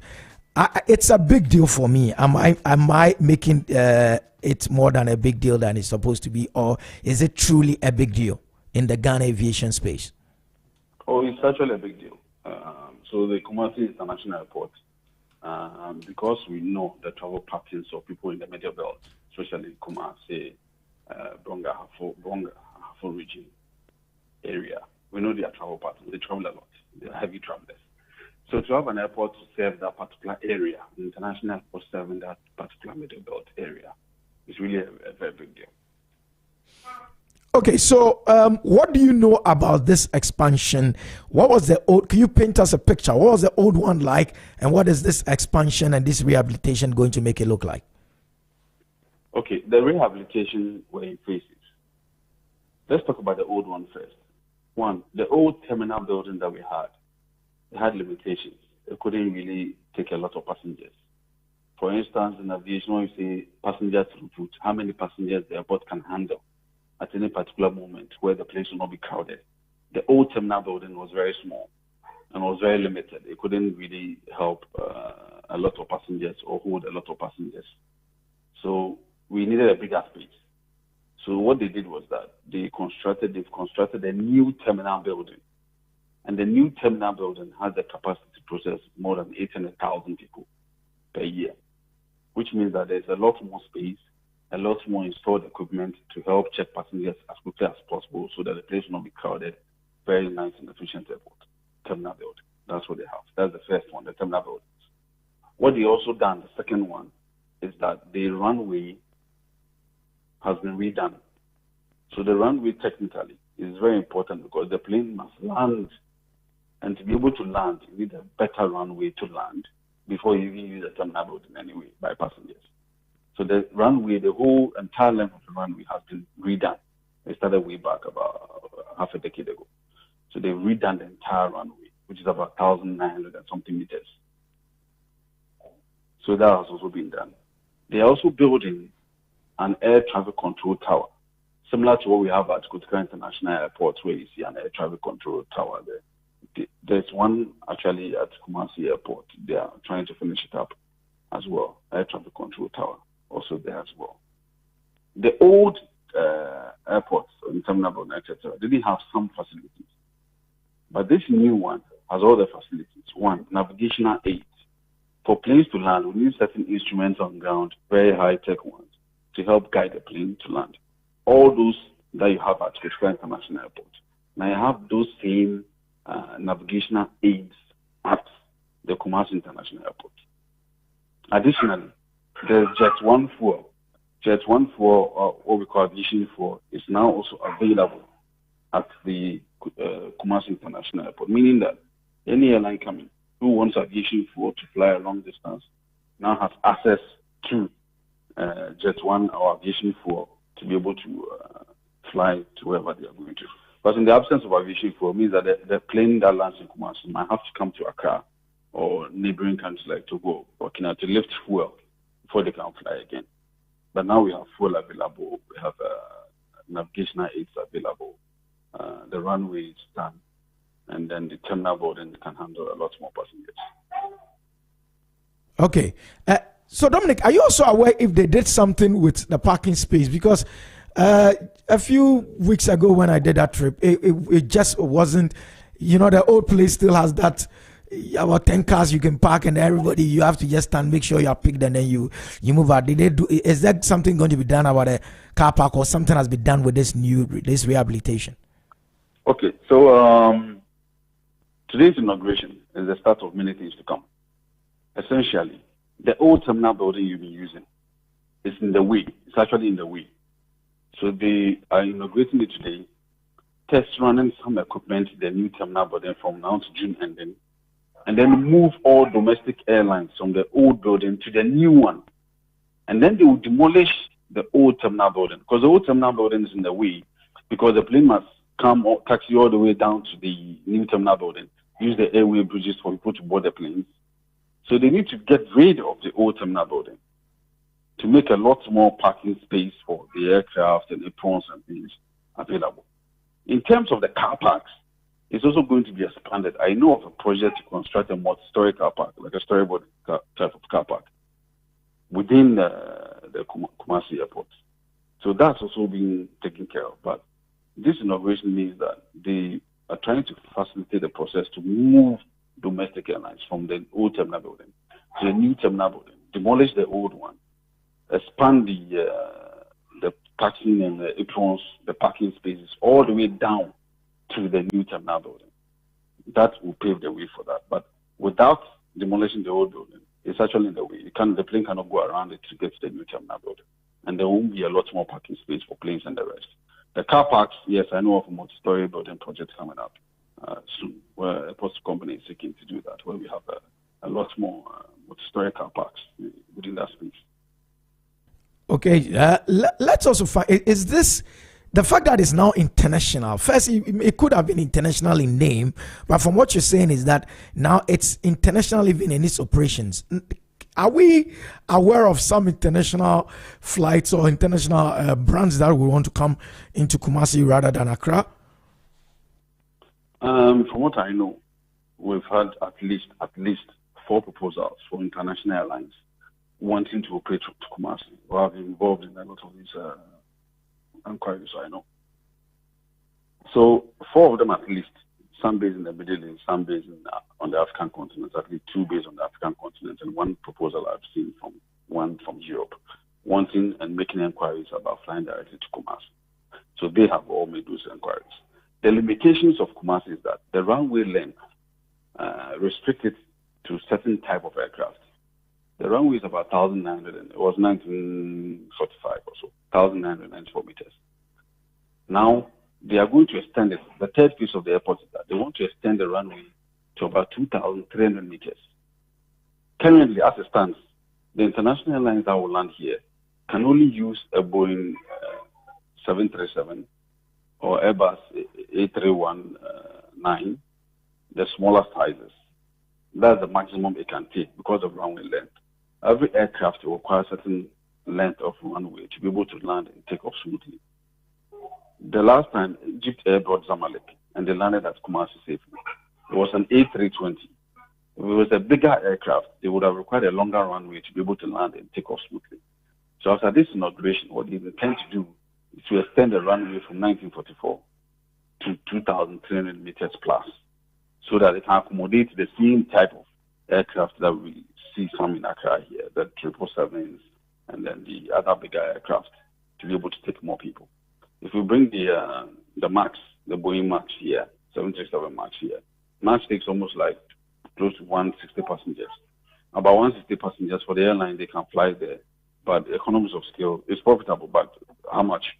But if they're able to bring a bigger equipment, it means they can transport more people, and it makes more economic sense. So the runway extension will really help attract a lot more international airlines wanting to fly into Kumasi.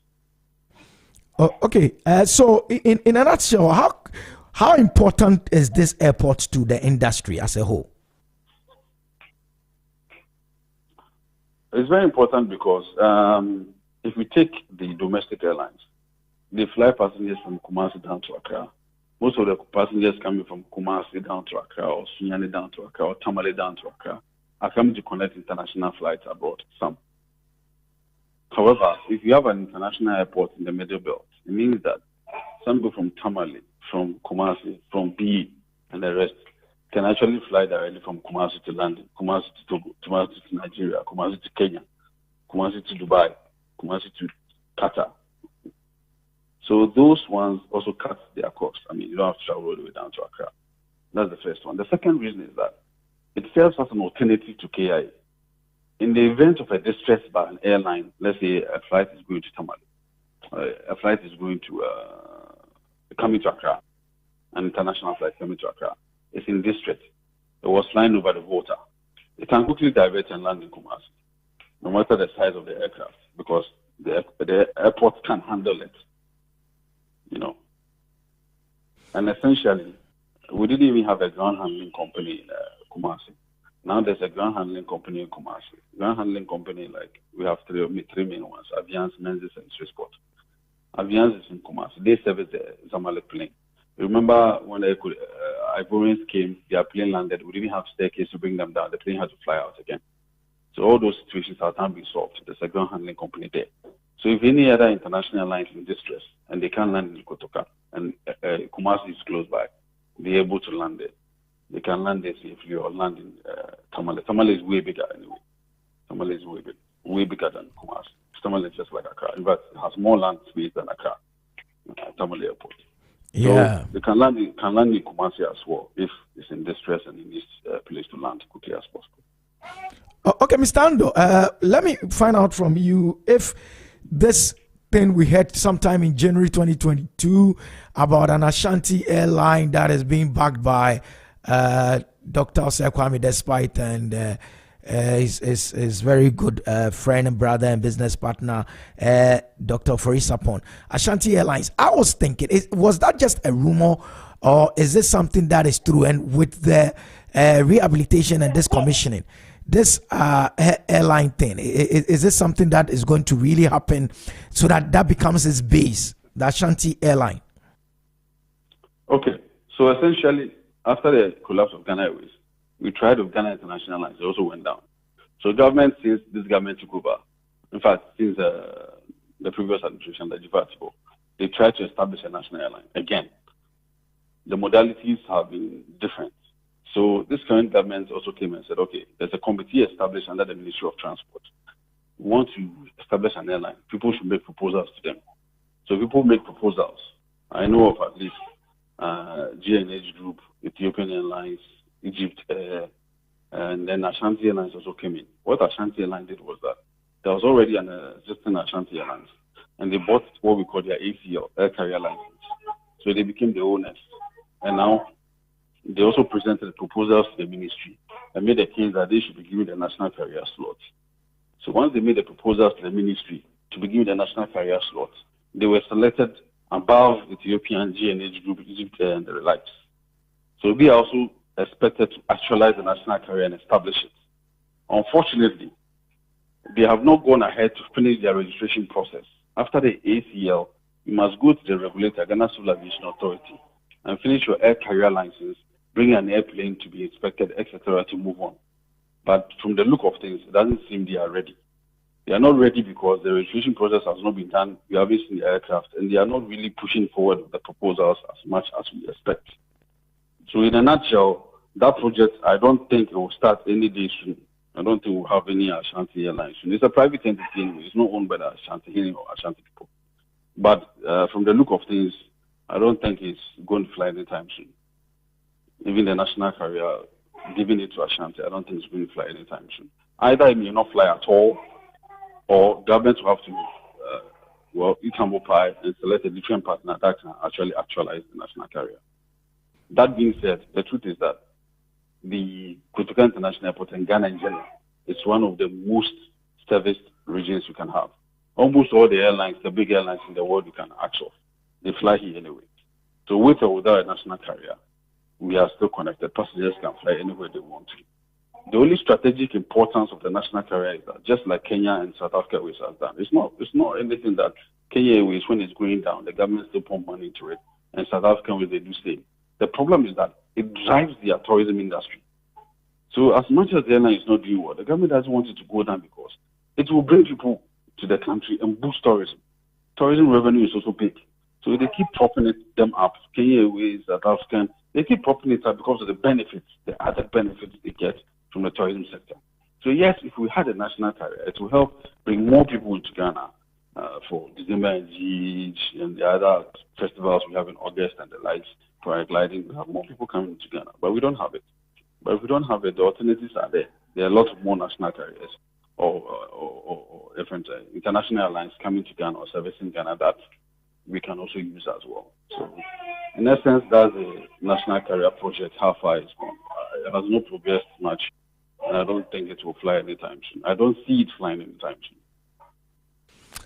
That is well put. That's Mr. Dominic Andor of Aviation Ghana. He's our go-to guy when it comes to all things aviation here. So, have you flown into the new space yourself as a passenger? And what was the experience like? Yes, the Kumasi Airport.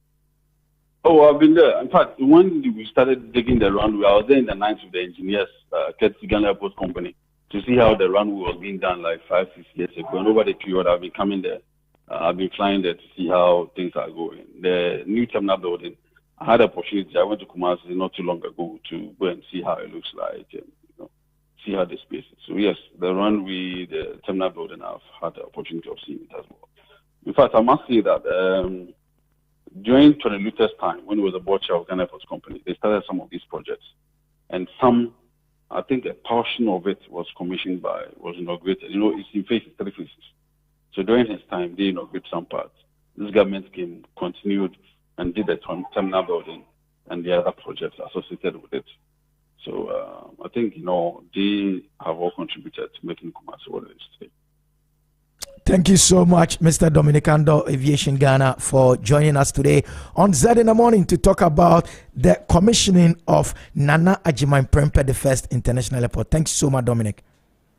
Most welcome, boss. Enjoy the rest of the day, sir. Enjoy the rest of the day. All right, sir.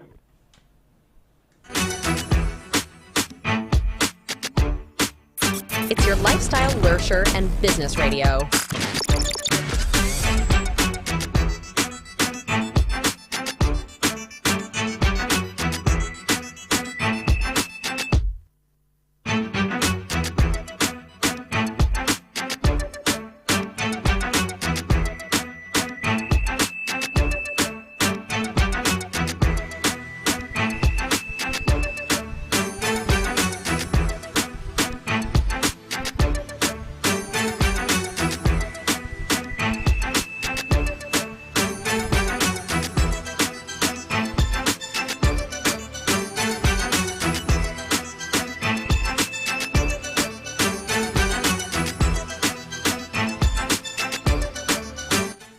Yeah, so that was top story. Nana Agyemang Prempeh the First International Airport, and you heard about the importance of this airport to the economy and to the entire aviation industry. Well put by Mr. Dominic Andor of Aviation Ghana. It's a minute to 7:55. What happens at 7:55? Here is Business Briefs right here on Zed in the Morning. It's your lifestyle, leisure, and business radio.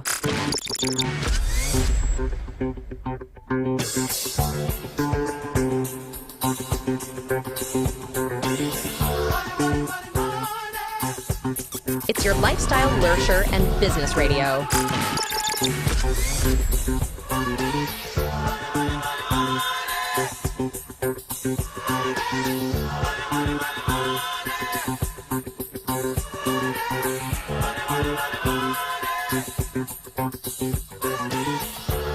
Yeah, money. Business briefs right here on Zed in the Morning. This week we've been touching on what some experts have called the most important business skill. What is this business skill? Networking. It is many of us are too shy, or we think that it is outside of our comfort zone to ask for help, especially from strangers. And they're saying that culturally it feels uncomfortable for many people to ask for help or to ask strangers for something. But to be a great business person, you must necessarily learn how to network. So on Business Briefs, we've been touching on it. Today we're doing a quick recap of what we've learned throughout the week on what it takes to become a great networking business professional. So the first thing we spoke about was communication skills. That it is super important that as a business person, you are able to communicate and communicate well. So you meet somebody at a program and you recognize the person and I need this person, or I will need this person in future. What do? You walk to the person and you begin to communicate. And that is why they say be able to clearly and effectively communicate your ideas, for that is crucial for the first steps. Your verbal, your written, and even your non-verbal must all exude the confidence so that the person knows that this person is a great business person. And it is also said The next thing after communication skill, the next skill you need is listening skills. Good listening skills are essential because when you talk, the person is going to also talk, right? You ask the person questions, the person is going to respond. When the person begins to respond, it is necessary that you listen, and you listen good. You listen effectively, not just hear, but listen. And that's good listening skills. Then we moved on and we said you should also know how to build, and not just build, but also maintain relationships, because it's at the core of networking. You met the person on day one, you communicated, the person communicated back, you listened, but it is important that beyond that initial interaction, you are able to, as it were, maintain the relationships. Don't let it be a one-off thing. Otherwise, the person will not mind you anymore. You want to go call the person, send the person a message. It was great meeting you, sir. It was great meeting you, madam. Just so that the relationship continues. For some of us, we do it once and then that is it, and we forget all about the person. No, you must keep maintaining the relationship, keep watering the relationship, and just so that it grows. And then another thing we spoke about was emotional intelligence, being aware of and managing one's own emotions, as well as understanding and empathizing with others' emotions. And it can help you build rapport and trust with people, understand people, read the body languages, and then understand them well enough. Then we moved on to another one. We said curiosity. Be open-minded, be curious and be open-minded. For me, that is one of the icebreakers. You walk to somebody you've not met, but you know you need a person, or you need a person, or you just want to network with somebody. You want to tell the person about you and what you do. We are told that one of the best things to do is to find out what a person does. Good morning, sir. Good morning, madam. My name is Kofi Mensah. My name is Ahmad. This, da. I do this and do that. What do you do for a living, if I may ask? It is said that when you open that door and people begin to talk about themselves, you've already won them along the way. So yes, be curious and be open-minded about what people do. Then we moved on to the next one. Is a confidence. Have confidence. Be confident in yourself. When you try to make a positive first impressions, it is important that you are very confident in yourself. Walk to the person confidently, because if you're not confident, you look suspicious. You walk to somebody, you are networking, and as you're talking to the person, rather than maintain eye contact, you are looking on the ground. You already are suspicious. Yes, so that is another thing that you need to be careful about. And then we spoke about strategic thinking. Don't see the relationship for just what you would get from it, but be strategic in your thinking. It's not about a single transaction, it is about the relationships. And then the last thing we want to touch on is networking tools and technology. Be familiar with the networking tools, the platforms that you can use to maintain the relationship. So yes, that comes all through the whole of this week that we've been talking about. Next week we'll bring you something else on your mini MBA on wheels as you get to work today. It's 8 a.m. We're into the next round. So that comes Zed Talk.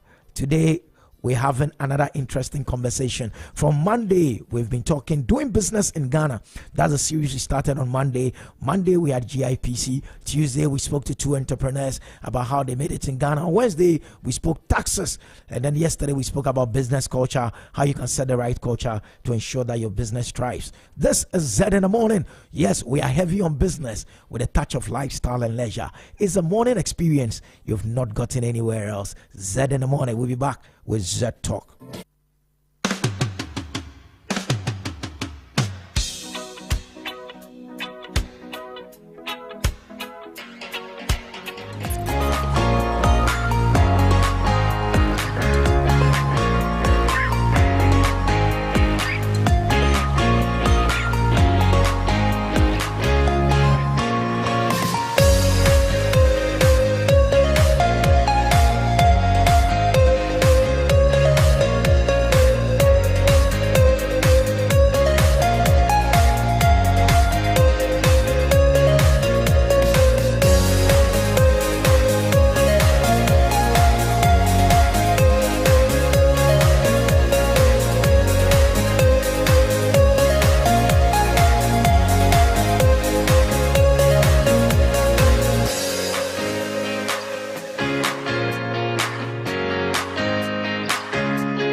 so interested in your lifestyle, your leisure, and your business.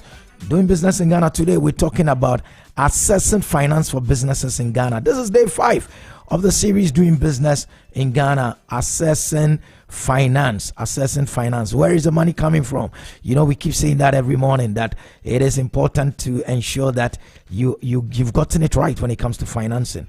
Today we're looking at financing your business in this country. We have in the studio a senior manager of financial advisory at Deloitte Ghana, that is Mr. Dennis Brown. He's here. He's going to tell us about assessing finance for businesses in Ghana, right here on Zed in the Morning series called Doing Business in Ghana. Good morning, sir. Good morning. It's an honor to see you in our studios today. It is a pleasure to be here too.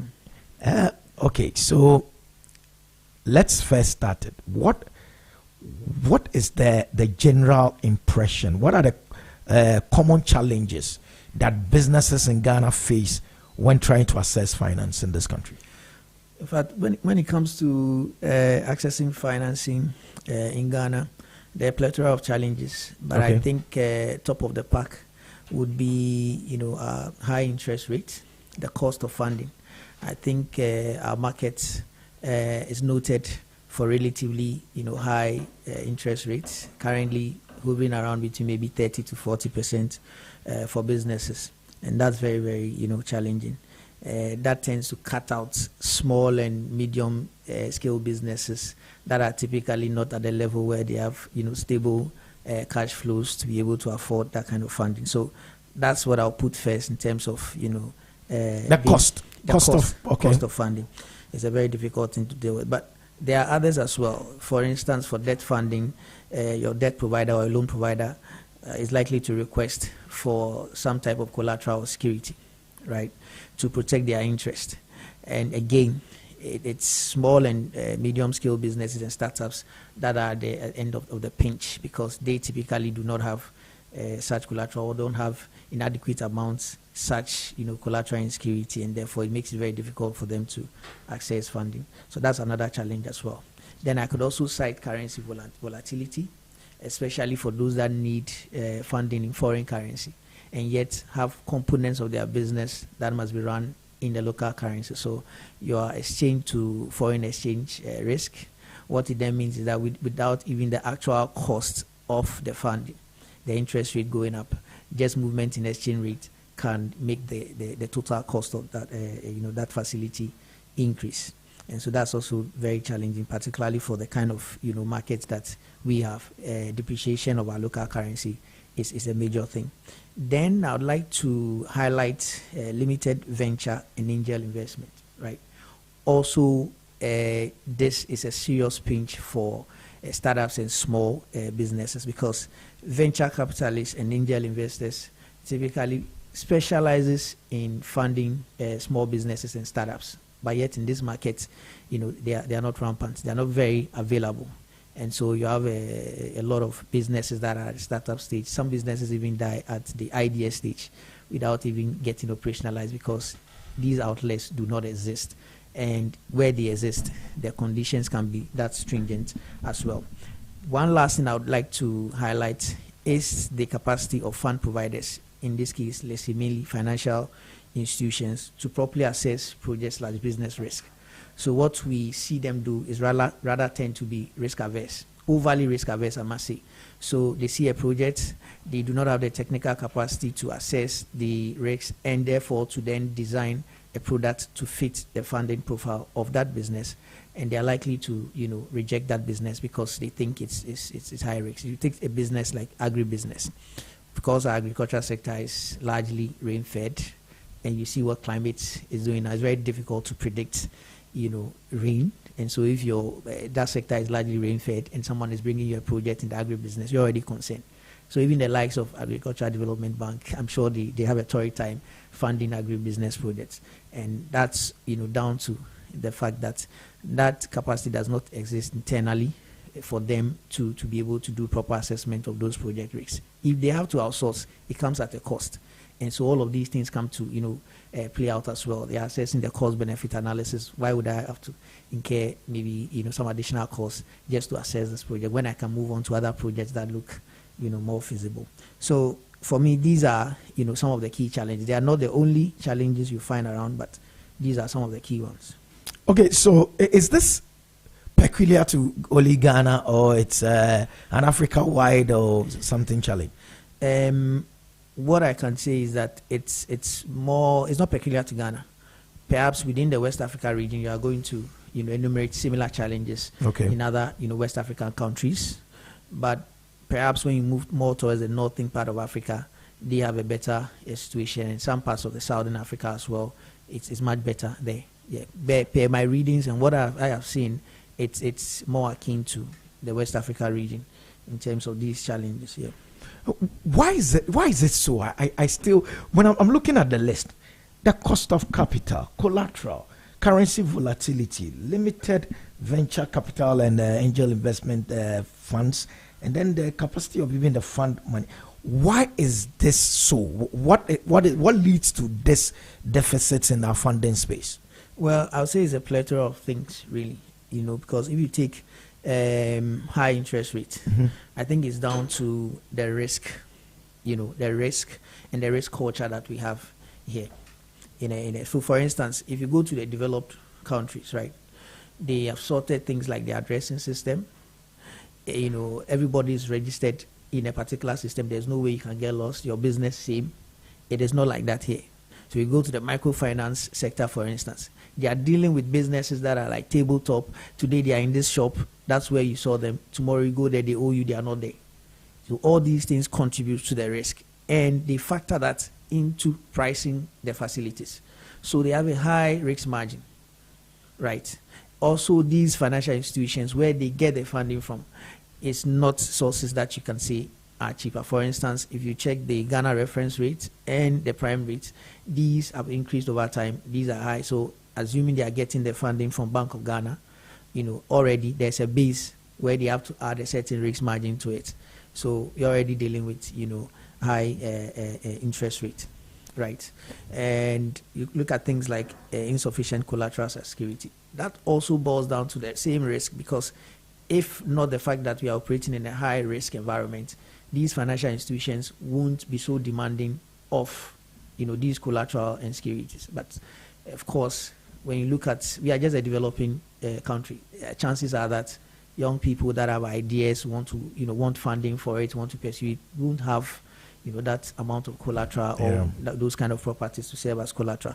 So, yes, high risk, I would demand collateral, but we are in an environment where, these people do not typically have these things. So it's like a bottleneck in the currency volatility. We know that's down to the fact that we are largely an import-dependent economy, right? So yes, a lot of things that we consume here by households are imported. So there's always pressure on, the dollar, and it reflects in the depreciation of the city. So that's something that we deal with from a market perspective, and that translates, of course, into facilities that are indexing foreign currencies, right? FI is lacking the capacity to properly assess projects or business risks. For them, that's another cost line. Okay. That's another cost line. So every business wants to minimize their cost, right? So either they engage them or they employ a team that have the capacity to do it, but it means more cost. If they are not doing it, they would have to outsource it. It means more cost. But if there are alternatives, so if they are seeing other business models or business types that they can comfortably assess their risk and go ahead with it, like more stable businesses, large businesses that have stable cash flows, growing their maturity period, they'll rather go for them. Okay, so it's also a bit of, just going for the low-hanging fruit. Because in the first place, you're a business. Yeah, you need to survive. You need to, exactly. Yeah. So yeah, those are some of the reasons why we've seen some of these challenges play out. Yeah. I mean, the issue of collateralization and all that, and the need for people to be, where the person is, certainty in terms of when you're looking for that. I thought the Ghana card was supposed to solve that. The Ghana card was supposed to solve that, but again, I don't know the numbers, how many people are on that system, and is that system synchronized with other databases? Because it's not just an issue of one point in terms of the databases, right? This Ghana card must be connected to other databases, so that with input of a certain code that uniquely identifies you, you're able to tell where you work, you're able to tell where you live, and constant updating of that database as well, because where you live today, you might not live in that place the next year, right? So there must be a system that updates that as well, including your economic activities. All these things are supposed to be linked, so that it's very easy for us to track you and assess your personal risk. And I think that's one thing that we don't do very much, like personalize the risk score. So typically what we find is, because you work with a corporate and your salary comes in a certain month, you are part of a certain pool which they have assigned a certain risk. Okay. So that's what gives your risk margin, which then translates into the price of your loan, for instance. So we can go beyond that, of course, but before we do that, we must sort out this issue of databases, connect them well, let them speak the same language, have a way of regularly updating, so that we can clearly see that yes, you are a better a person to deal with in terms of credit than the next person, even though you all work in the same office. So it's likely that you can get a cheaper loan. Okay. Yeah, yes. We need to get to that point. Then we can be able to deal with some of these things. So how do businesses then improve their chances of securing funding within this very tight space? How do you improve your chances of getting access to funding? For a business, any entity that wants to support you in terms of funding must believe in your business, and that you should be able to demonstrate in your business plan. So you need to be able to develop a solid business plan. Sometimes you see business plans, we are all in the same market. You look at what a guy intends to achieve, but you realize they are all fanciful ideas, right? Okay. You don't live on an island. It's not like as if you are the only one that sees the market opportunity. The one that's reviewing your business to give you the funding support also sees it. And so you must develop a solid plan, one that is relatable, one that resonates with the one that you are talking to, can clearly see that yes, indeed, what you intend to achieve, the market supports that. Okay, and how you intend to achieve it, it's a solid business model. So you have to be able to develop a solid business plan. Also, it's important that you improve your credit worthiness. Nobody wants to give credit to somebody who is considered shady. Yeah. Especially if you've been in loan relationships before. What has been your behavior? Has it been the case that some others have taken you to court before they got their loan? Has it been that somebody have come to seize your assets before they got their loan? Has it been that, and if you have not been in loan relationship, there are other credit relationships that you've been in. So for instance, you have suppliers that supply you goods and you pay in 30 days or 60 days. Do they always have to come and chase you when it's 90 days, when it's 120 days? When somebody wants to give you a facility, they might ask to look at those things and see how you were able to carry on with those relationships, and whether it speaks to the fact that you're a credit-worthy person or business to deal with. So it's important as you do your business to take care of that. It's also important that you offer a clear purpose of funds, right? You need what funds. are you going to use the money What for? are you going to use the money for? It shouldn't be vague. Somebody will say, yes, I need to use it to expand. How do you intend to expand? What are the building blocks? What are the things you invest in that will result in the kind of expansion that we want to see? Is it going to be fixed assets? Is it going to be working capital, right? In terms of working capital, what specifically do you need to? And it's very important that you are detailed with that type of information. One breath, you are saying you want to expand and you want to invest in working capital, but by the time we start looking at the detail of things that you want to buy, you are talking about buying 4-wheel drives for your managers and land cruisers and whatnot, because you want to make them comfortable. Yes, that in the long run will have a certain positive impact in how your business is managed, but it's not going directly into achieving the set objective that you have. And so there can be misalignment, and that throws up a red flag. It's not clear what exactly you want to use the fund for. You must be clear. It's also important that you're able to demonstrate profitability and cash flow. Okay. Cash flow, particularly when you are going for a loan, because for debt providers, they are interested in you always being in a position where there's cash for you to pay them, because the payment is done regularly at certain times and it's taken out as cost before you arrive at profit. Right? There are periods where you will not generate profits, they are okay. If over the long term, the business will be profitable, but within the period that they are looking at, you are able to generate the cash flow that is needed to pay them. Good. But for equity providers, equity providers are those that give you money, so they take part ownership of the business. In your business. They will be more interested in profits over time. Typically, they want to grow their investment in your business. Okay, so they will be interested in how you grow profits over time. So typically, you should be able to demonstrate that this business idea that you have, this expansion, project that you are pursuing, will be profitable and will generate the needed cash flow to sort out those that give you funding. On top of all of this, I would say that businesses should also cultivate the habit of seeking professional advice when they need to. As a business, you cannot have everything that you need in terms of capacity. There's your day job that you do. Sometimes you rely on others to supply you things because, you can't say because you're a media house and you use computers, you also produce computers. No, we don't. Exactly. You might not want to spread yourself so thin. So you rely on others for various things. So it's also okay to seek professional advice, talk to consultants, talk to experts that do this for their as their day job, for them to help you. Yeah. What is your take on so talking of one of the things that can hit a business is payment of salaries. What is your take on people making their first few employees equity holders so that they don't really take salary, so that brings down the capital requirements of the business for the first few months or years? Well, I mean, that's an approach. But I guess, there are two parties involved. So it's down to, whether your so-called few employees, accept that they are willing to sacrifice, their salaries in the meantime for equity participation. That is doable.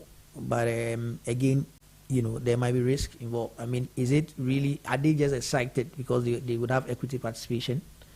Beyond the excitement, will your business be impacted in any way, by the fact that they are not taking salaries and they have, expenses to take care of, and perhaps they do not have other sources of income to, deal with that? I mean, those are, considerations that both parties must go through. And I don't think it's as simple as hearing a yes from them. I think you should also be concerned that, okay, so what is the alternative for them in terms of other commitments that they have, which ordinarily would have been taken care of by their salaries?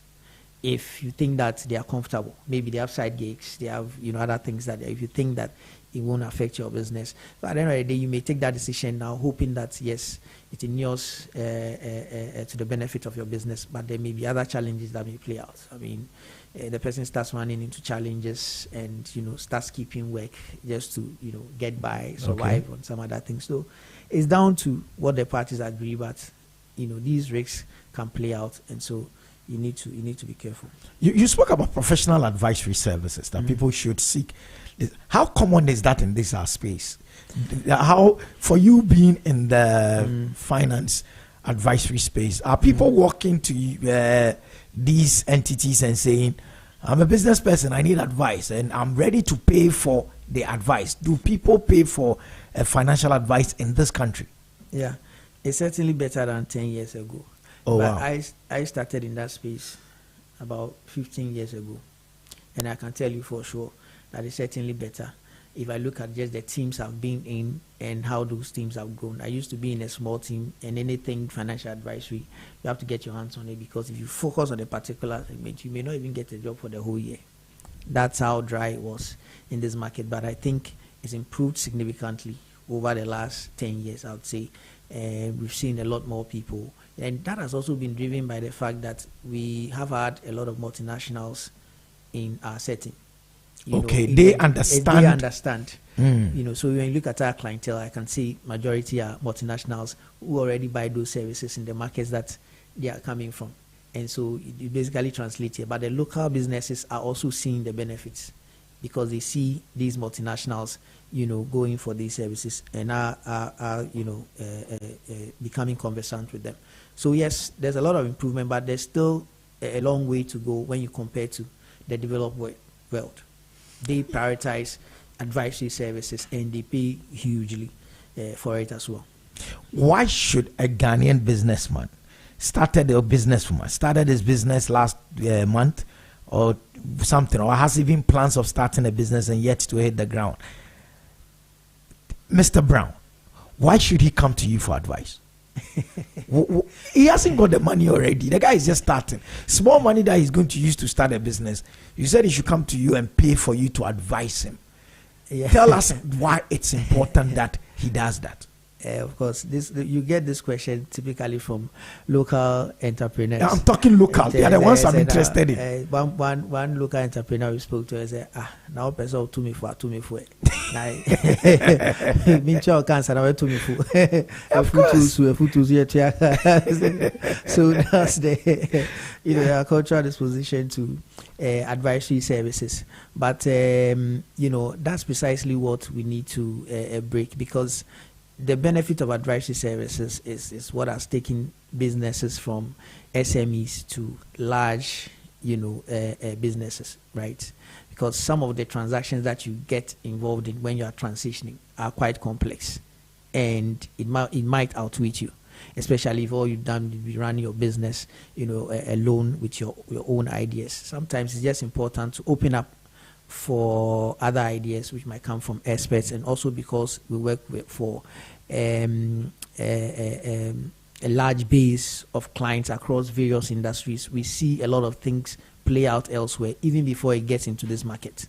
Okay, and so we are better placed to help you transition. And let's also diffuse the notion that advisory services are expensive. They are not. I think currently it's even far more flexible. We look at the business in front of us and their budget and what we can do for them. And there are several instances where we've done in partnership with other institutions pro bono services that have improved, for instance, SMEs' capacity to access finance and all that. So it shows you that advisory services are important. It's particularly important to ensure that as you grow, you take off the right boxes, so you do not go and step on any what do they call it? Mine. So it's important that we break that thing culturally and see it as as part of the cost of being a business. Doing a business. You don't have everything in your head. In your business, you typically are not likely to even have a bird's eye view of what's going on in the market, because you're typically focused on the services that you provide. That's what you think of every day. So something can come and hit you, and you may have little time to respond. But you go to an advisor, he looks at all these things on a daily basis and can tell you in the next 2 years there's going to be a significant technology change that will disrupt your business. You need to reposition yourself now. Yeah, you may miss that just because you are just focused on how you've done your business. It typically it's worked all these years, so you can't see anything coming, and it hits you before Yeah, exactly. So advisory services are important. Interesting. How important is the character of the business person to assessing finance? It's very, very important, because typically when somebody is putting money in a business, they are basically investing in the owner and management of the business.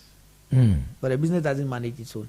Somebody takes decisions as to what should be done. So if I put money in there, that person is going to decide what that money is used to do. Okay. And eventually that person would influence, whatever objectives, are achieved. So the character of the owners and even top management of the business is very important, particularly for equity providers who wants to take part in ownership. They are primarily investing in the risk and opportunities of the business. They are taking the risk. If you generate losses, they take it like that. Okay. If you generate profits, they get returns. That's why they will be very important in even the top management of the business. Who's managing the business? Who's taking the decision? So normally when they provide you with capital in exchange for part ownership, it comes with certain responsibilities and conditions that they will take part in managing the business. So they might even have rights to appoint certain people in key positions. They might have representation on the board to take strategic decisions, because they are part owners of the business. The reason why they do that is to ensure that their interest in the business is protected and whatever is set as objective in the long run is achieved. So typically when those people, see red flags with your character as a business owner, they tend to think that this is not somebody I can work with, or I might find it challenging working with such a person. So this is not, such a person. This is not a person that I can work with. Again, even for debt providers, right? Typically, they will check your credit score, they will check your credit history, and see, so if you manage other businesses, and your credit relationship hasn't been very good, they always have to take you to court before you pay, or they have to come and chase you, seize your assets before you pay. It's a significant red flag for them, and they might just shy away. So character is very, very important. It fits into the creditworthiness point that I made earlier. Oh, okay. In my experience in banking, after 10 years of this industry, one of the things I realized is that there are some people who don't fear. They don't fear, like they're not scared of debt. Yeah. They typically couldn't be bothered. Exactly. Whilst you won't sleep if you owe somebody 10 cedis, yes, they don't care at all. There are people like that. There are people like that. And if the contracting arrangements with such people is not really to the effect that it makes them lose something big, then it even heightens that kind of behavior. So even typically for debt providers, when there's a project you bring to them to present to them, like banks present a project to them for funding, they will request what they call equity contribution. Okay. Right. So the project in total costs 100 million. They ask you to put in 30 million so that you have your skin in the game. Exactly. When you have your skin in the game, it's not easy for you to want to just lose 30 million. Yeah. Exactly. So if you are the one managing the project, you do everything you can to ensure you do it right. So during the week, as part of doing business in Ghana, we spoke to some entrepreneurs, and they were somewhere sitting exactly where you're sitting. I want us to listen to one of them, Mr. Christine Asante of Kasanti Business Solutions, and then let's respond to his challenges that he had. If you want to borrow at this lending rate, I think is around 32-35%. That's a no-go, please. If you are telling me to come and receive money for whatever, and by the way, banks are not going to give you this money anyway. They're going to ask you for collaterals, right? And the way banks in Ghana give money is as if it's like this. And it's very funny, right? It's like, oh, you want $1 million? Okay. Then give me $1 million worth of property and take $1 million. And then if you really, really, really can sell the 1 million, why don't you just sell the property and take the money? Or sometimes they'll actually say, you want 1 million? Oh, okay, then give me 75% of 1 million, let me give you 1 million. I'm like, how does that work, right? So no, financial institutions, banks. So that was Isaac Abua of Melo Technologies. You heard him. What are your thoughts on that? I think he's just enumerating the reality out there. Businesses being faced with the need to provide collateral if they want, funding, and some banks will actually ask you for liquid, funds as collateral. And so, it looks like there's not much sense in it. But if I have the liquid funds, there would I have come to you? Would have come to you, But these banks are also protecting their interest. Also because of the kind of environment we find ourselves in. Like I said, it's a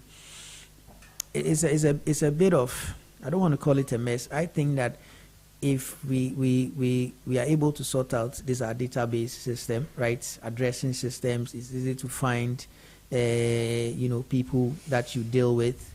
It's easy to track what they are doing and how it's going. There's a way you can pick up whatever signals there are as to whether there are challenges early, and sit down and design a solution out of it. It will be better. As it is, that's not exactly the case. So they also are sitting on people's funds. They promise certain returns, and they are doing whatever they can to minimize or reduce losses in order to achieve their objective. Yeah. So what I can say is that what he's saying it's true. Those challenges do exist, but it is what it is. It is what it is. Yeah. In your experience in assessing finance in Ghana and as an advisory person, is there a gender gap in there as well, where one gender appears to have the are luckier to assess funding than others, than the other? Yeah, I mean, I've heard discussions around women-led businesses and all that. I really don't think there are funding schemes or credit products that are designed purposely to exclude women. I mean, it's just business considerations, right? So if a woman runs one of the most profitable businesses, all the banks will approach her, to give a credit facility, even at times when, she doesn't need it. So I don't think there are really products that are designed or by their nature excludes women per se. I think that there are cultural nuances, right? So that traditionally it's been the woman that takes care of the home. It's more recently that we've seen women being encouraged, to do business, to be entrepreneurs if they have ideas and stuff like that, right? So if you look at a lot of women-led businesses, they are likely to be within the SME segment, right? Because let's say 20 years ago, you would not have, we would not have been blessed with a case where a woman has an idea and, he has access to funding and is pursued it. By this time, we would have a larger and more established, business. So you are typically likely to find a lot of women-led businesses within the SME space, and these SMEs are the ones that feel the pinch more when it comes to accessing finance. So that's how it plays out for me, right? So it's not the case that because it's a woman-led business or a woman-owned business, they are being priced out of the market, for any reason. It's just that it's been more recent in terms of the uprising of women leading businesses, and so you are going to have a lot of those businesses still within the SME space, and they may not be blessed with so much assets for them to, secure funding when they need to and stuff like that. Yeah. Outside of, say, the banks, what are the other financing options that are available to businesses in Ghana? Yeah, so outside of the bank, I think I've even mentioned equity providers. Okay. And my preference for particularly SMEs, right? SMEs is to go more for equity financing. The challenge is that culturally, you want to own that. You want to own it. People that establish their businesses have a certain emotional attachment to the business. They dream of taking the business from this level to the level of the largest bank, we have available, and they want to do it all by themselves. So if at any point in time there's an opportunity in the market that they can take advantage of, but they need funding, they still want to go for, loans and then pay. But it's very tricky. When you are an SME, you typically are not at the point where you have established and stable cash flows, which is what you need to really make debt capital work for you. It is matured and large businesses that have stable cash flows that are able to really leverage, debt funding. The other benefit of equity funding is that whoever gives you equity partakes in the management of your business. So if you go for the equity from the right source, you may be then blessed with the technical capacity, a certain technical capacity that will help transform your business. For instance, if you pick private equity firms, private equity firms sit on large pool of funds that they've pulled from wealthy individuals and institutions, right, and have investment objectives that they pursue, right, and they basically actively look for portfolios or portfolio companies to invest in, right. So if you meet the criteria and you show growth potential, mainly that's what they are interested in, growth potential. There are some in Ghana? There are private equity firms in Ghana. There are even private equity firms that largely focus on SMEs. In Ghana? Yeah, in Ghana. Yes. Are you not permitted to mention their names? Because I don't even know whether I have permission to mention their names, but I know one can check on IMP. IMP, if you check on the internet, IMP, I think it's a French-originated PE firm. They are in Ghana, they are in some of the French-speaking African countries as well. And they work with SMEs a lot. Okay. Yeah, so they are there.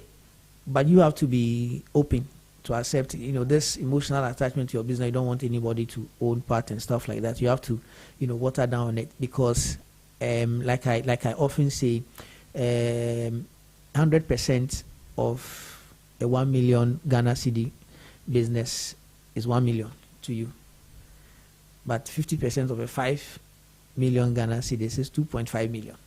Okay. So if you are going to invite the person in, and the person is going to bring on their technical capacity and the business management skills, some of these guys are well networked and they have all the right personnel that they can introduce in your business. They understand the markets they operate in as well. They do a lot of research. They prioritize a lot of research and development, innovation.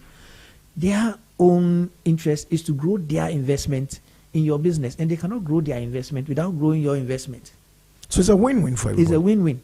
So over let's say 3 years or 4 years, they could be exiting at 3 times what they invested, which means whatever your investment is would also grow by 3 times. And if at that point you have the capacity, you have the financial capacity, you can actually buy them out, because they'll be exiting anyway.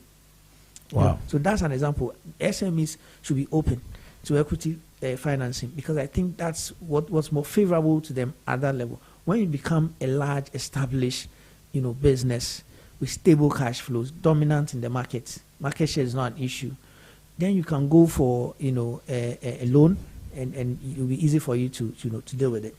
So that's interesting. Yeah, equity funding is one. Also for still under equity funding for smaller businesses or startups, you can look at angel investors. So angel investors are like wealthy individuals and institutions that take interest in funding startups, sometimes even ideas, right?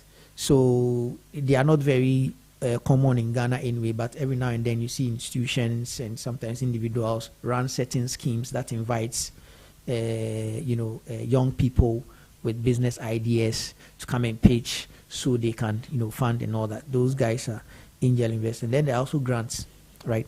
So it's also outside the banking system. Grants, normally you see them come from governments and the DFIs, Development Finance Institutions, international development agencies. So there are a few organizations. You can talk about GIZ, it's a German organization, called MasterCard Foundation.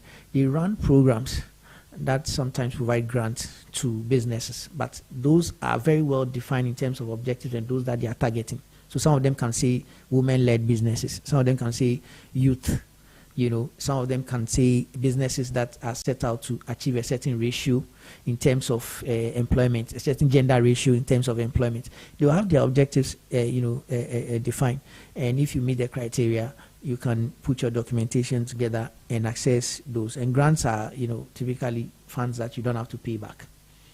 So it works for them. And also, aside that, may be something more operational. It's these small businesses. They should look at partnering or collaborating to pool resources. And leverage on those resources. Let's say you're a small business. You don't need much. You're just starting out, but you want presentation in terms of an office, right? You should consider collaborating with other smaller businesses where you can use the same office space. It can be a desk or a number of desks in the same space with your laptop. Printer can be the same. Anyone, can use it and stuff like that. And, it means you are paying a fraction of the rent that you ordinarily would have paid. And that will release some cash to you to do other things or to pursue business growth. So pooling, resources, collaborating with others that are of your kind and size that are willing to get into such collaborations can also release cash for you. There's also venture capitalists that supports a startup, but typically for them, they would want to fund business concepts that have been proven, right? Not ideas. So typically they'll prefer that you have started, no matter how small the scale at which you're operating, but even at that scale, showing that yes, your business model works, is actually working, is generating money, no matter how small it is generating profits. And so the only thing that is needed at that point is their funding support, to scale up to the next level. Okay. So those options are also available. Is that something like crowdsourcing in our space? I know there's crowdfunding elsewhere. I've seen it in other markets, right? More, it is typically a digitally driven. Okay. Okay, so a platform that has been established, interested investors, individuals, whoever, institutions, they sign on to that platform. And that platform is then open to businesses. If it's startups or even an idea, you list it there. The business is valued, and the amount of money that you need, it's indicated there. And those that are interested will contribute whatever money they can contribute. Of course, it's a sort of works out into the percentage shareholding that you get. Okay. The investment. That is if it's equity funding. If it's not, and it's debt funding too, the parameters have been defined, so you know what you are getting at what time, etc. So those I know exist in other markets where they use the digital platforms to pool resources from like a crowd, but I haven't seen a Ghana specific one, to be honest. I don't know whether it exists, but I haven't seen a Ghana Time check by the studio clock is 8:46, and it's Zed Talk, still on the series Doing Business in Ghana, and today's topic is assessing finance for business in Ghana. Yesterday we had Mr. Kenneth Thompson come through and we spoke about business culture. We have him on the line. We want to also ask him, since he's in that space, for us to have the conversation on assessing finance in Ghana. We'll come back to Mr. Dennis Brown of Deloitte. He is with us in the studio. Good morning, sir. Good morning. How are you this morning? Fine, thank you, sir. I hope you're fine too.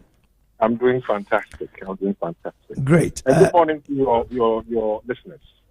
Thank you so much, sir. And so today's topic is assessing finance for business in Ghana. Yesterday, you helped us greatly with the issue of culture, business culture and all. Assessing finance for businesses in Ghana. What are your general thoughts on this? How easy is it for the average Ghanaian business to assess finance? Okay. First, let me start by saying that I hear all the time Ghanaian business people saying that, Mitroka, I'm just saying it today. I mean, they're afraid of debt. The issue is that without debt, your business cannot grow.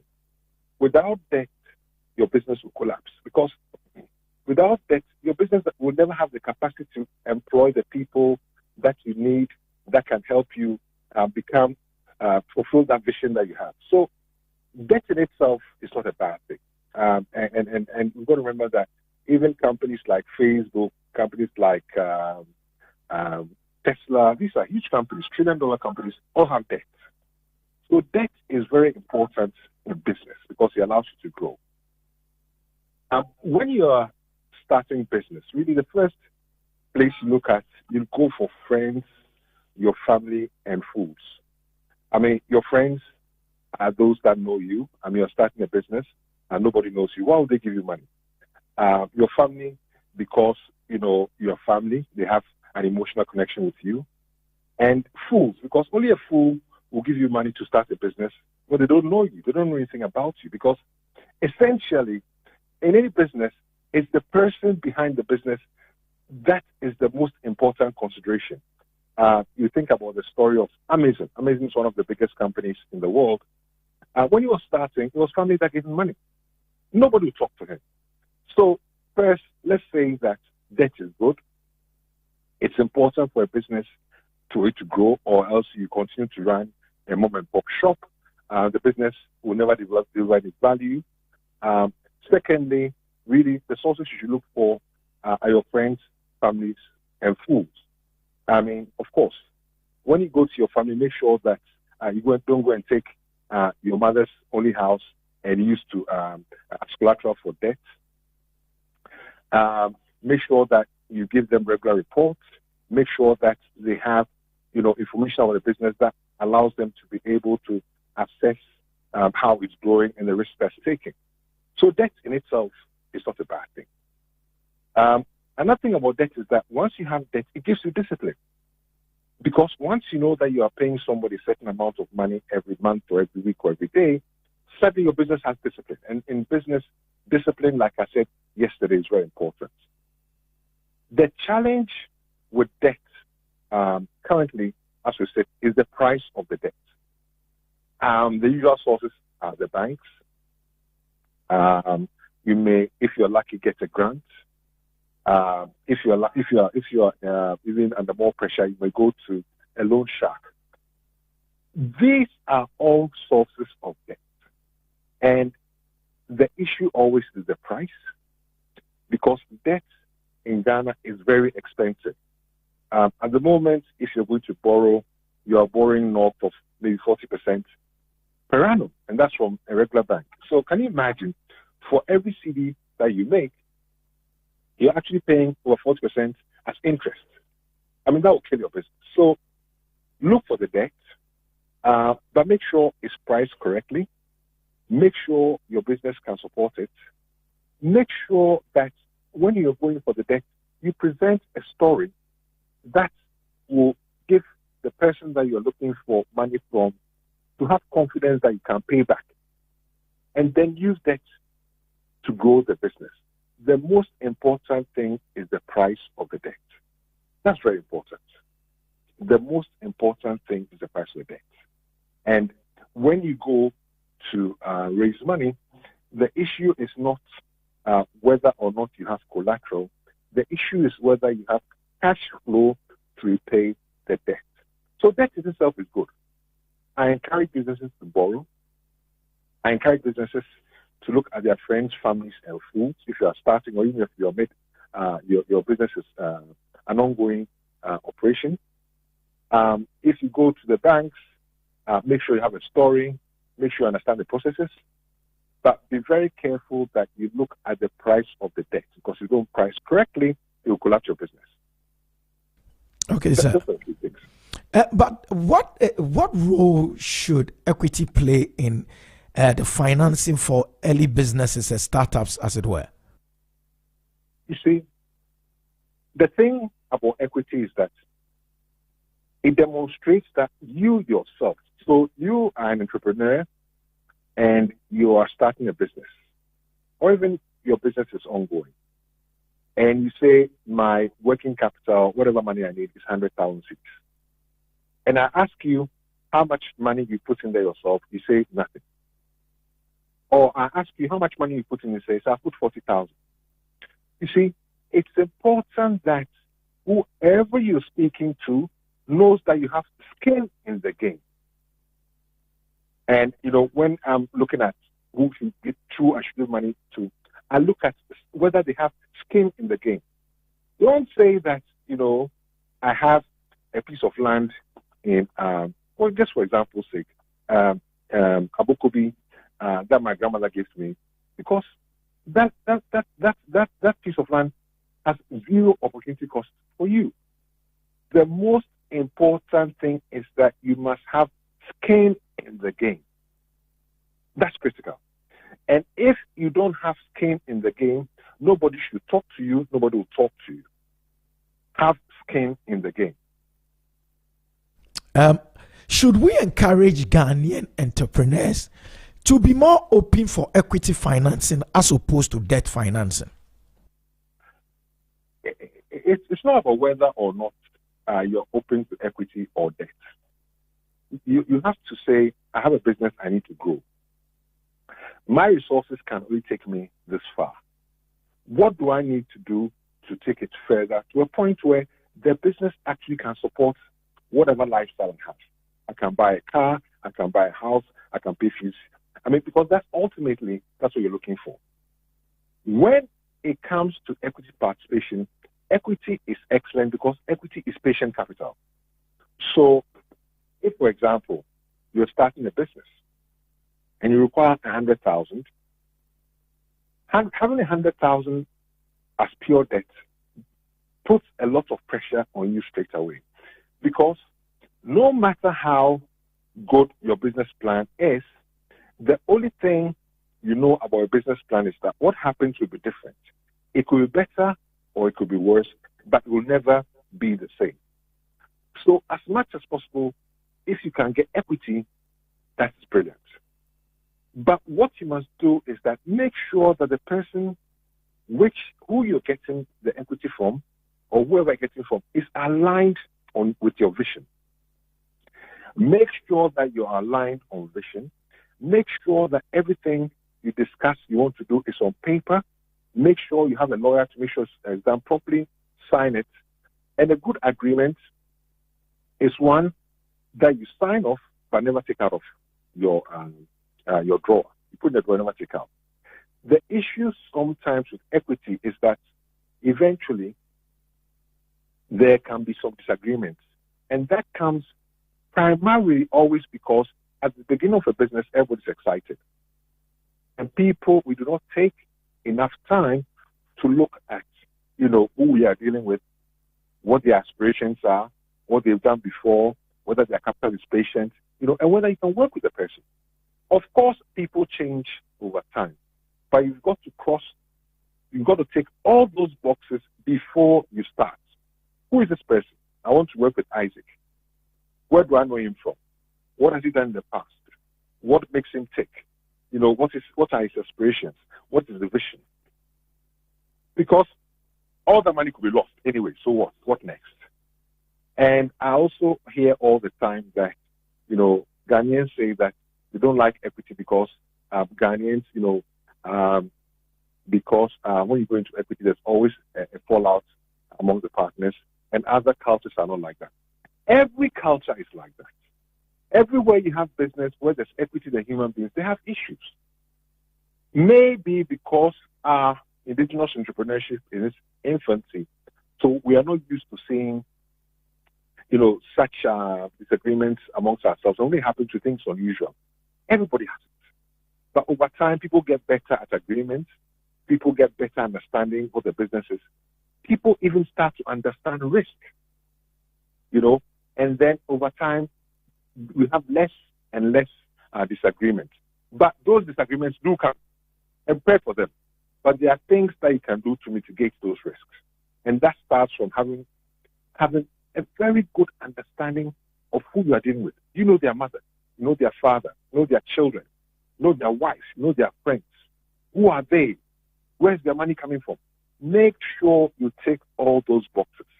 Answer all those common sense questions. Don't be frustrated by your inability to raise money quickly and bring in somebody who will give you problems later. Write an agreement that captures all the things that you discussed. Because invariably, if the business is profitable, or it normally could lead to disagreement. So as long as you cross all those bridges, hopefully those disagreements will be minimized. And even when you have a disagreement, there's an agreement that covers your discussions. And those are key. It's very, very key. Well put, sir. We're trying to help our listeners, especially those in the business space, get access to funding and to help their businesses grow. Mr. Thompson, let's find out how important is character to assessing finance in this country? Character is 99%. Character, who you are, is 99%. Because at the end of the day, no matter how good the business is, no matter how brilliant the opportunity is, no matter how brilliant your business plan is, its business success is 95% perspiration and 5% inspiration. 95 perspiration and 5% inspiration. So if this is not somebody who can wake up at 4 o'clock in the morning and sleep at midnight, don't do business with them. If there's not somebody who will, go and sit in front of somebody's office and sit there for 5 days until something happens, don't do business with them, because you will fail. Business is 95% inspiration, 95% perspiration, and 5% inspiration. 95%, you have to work. And so, as the person who's also providing the equity or funding or debt, make sure the same things that the person you're supporting, is doing to check out your character, do the same things to them. That's all it is. A business will always have issues. Who is the person who has the strength, depth of character to wake up and say, I've got to solve this issue? And, business is about, you're going to fail, and you cannot lose enthusiasm. Is this the person? What has the person done in their life who shows that they failed, and not lost enthusiasm? And unless you tick those boxes on both sides, the person who you are getting the money from and the person who's running the business, if you don't both do those checks, if you don't know each other, then, don't bother giving the money because it will fail. The business will fail. So I think that the issue is not the fact that we necessarily are, averse to having partnerships. The issue is that at this time, we haven't evolved to a point where we appreciate that, to go into business with somebody, you must know the person. And there are ways to do it. There are plenty of ways to do it. I mean, it really is a textbook issue. And it's been done over so many times, over so many years, hundreds of years, and you should do the same thing. You should always do the same thing. Who am I dealing with? That's very important.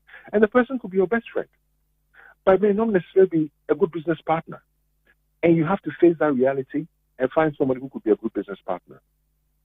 If your person comes to your house and every day sees, you bought a new microwave and moans and says, hey, when you ska. If you go into business with them and even out of your own salary, you buy something new, the same issues will come up. So 95% spend investigating the person's character. Critical in business, critical in partnerships. It is even critical if you are doing it yourself. If you know you don't have the strength to do it, don't do it. Don't bother. It will fail.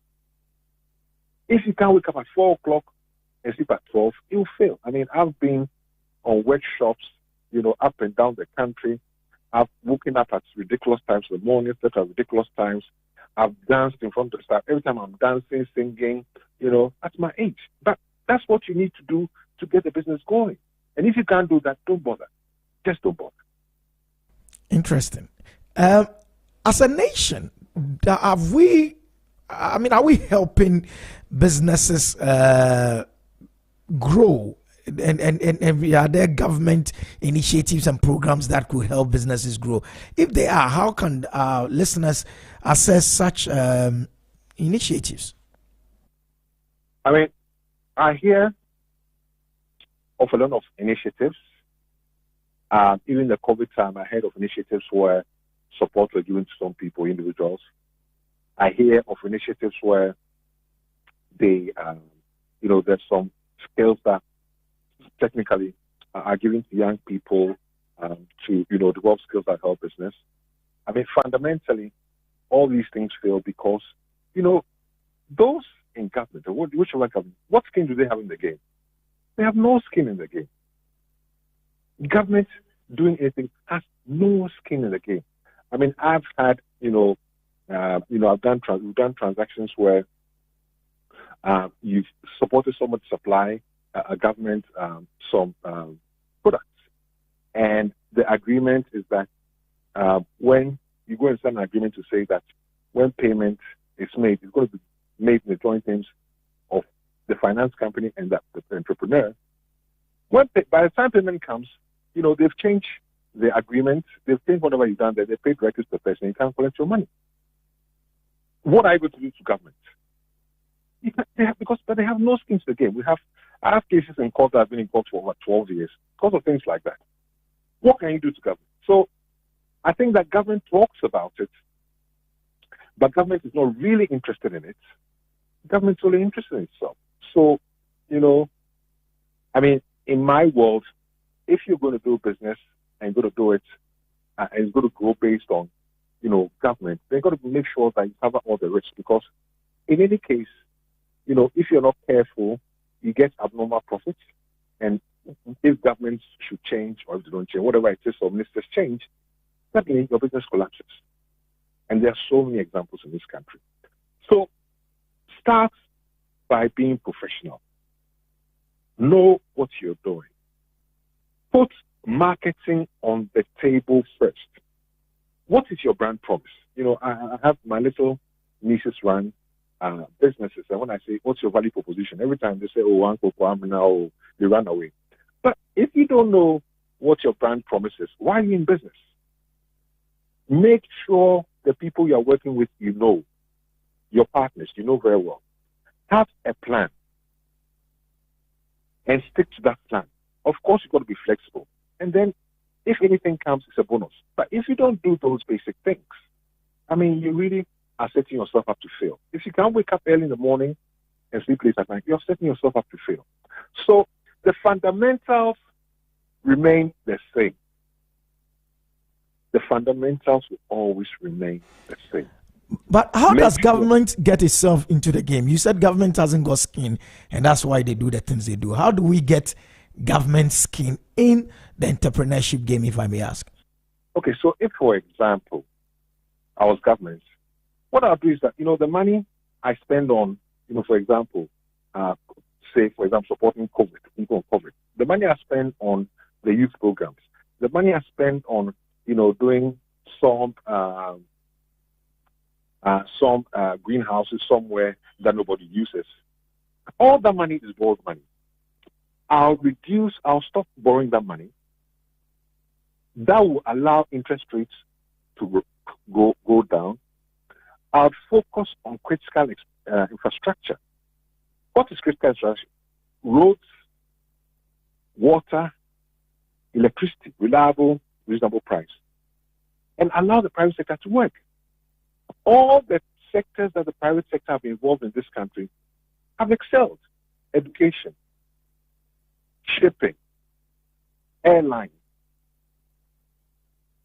transportation, supply chain, and all those areas where the government has been involved, they've failed.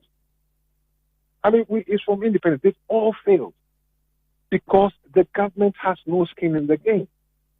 So the gentleman who was at the ministry who colluded with, the person who lent money to and change the agreement, what's happened to him? He's gone on retirement. He's taking his money. What's going to happen to him?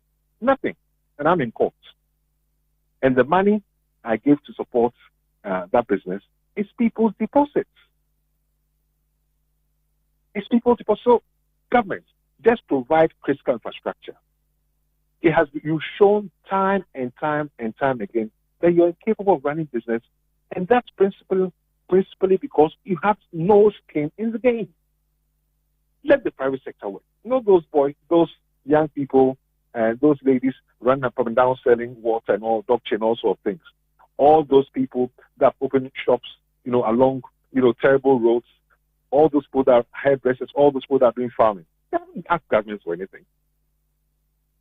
If we had a regime where the government was borrowing less, if we had a regime that provided critical infrastructure, if we had a regime that resulted in lower interest rates, this country would flourish. This private sector doesn't need government.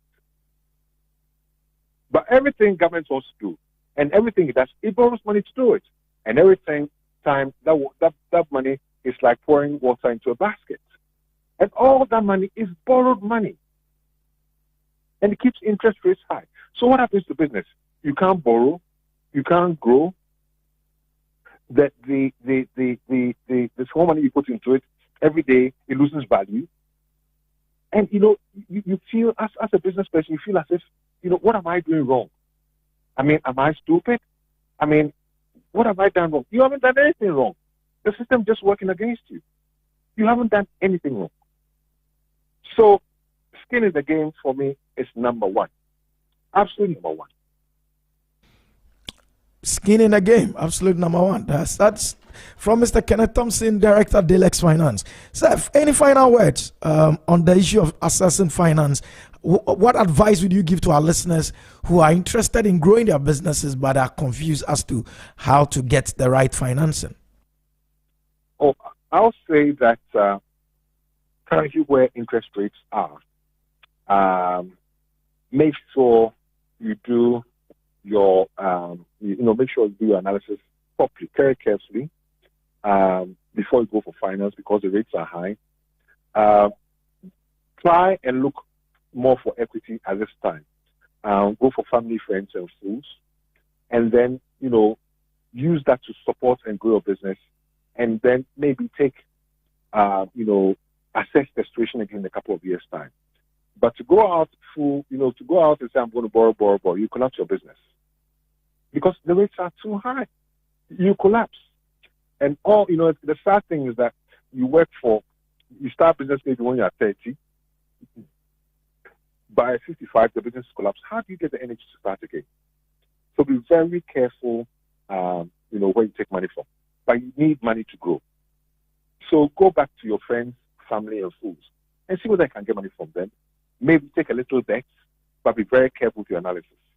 Because the one thing that I know about the projections that you've done is that they could be better, they could be worse, but they'll never be the same. It's just a guide. So that's my advice. But you need money to grow. And especially at this time when inflation is high, especially at this time when the currency is depreciating, you need money to grow very quickly, or because else you lose everything. If for nothing at all, at least try and stand still and abide your time for a rainy day. I promised that was going to be my last question, but you said friends, family, and fools. I know where to get the friends, and I know where to get the family. Where do I find the fools?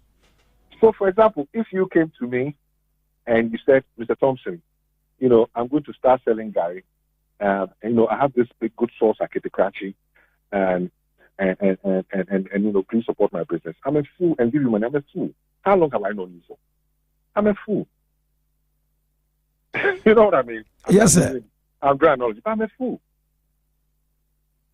I mean, you met somebody, playing golf. Within 3 days, you're giving them money to start a business. You're a fool.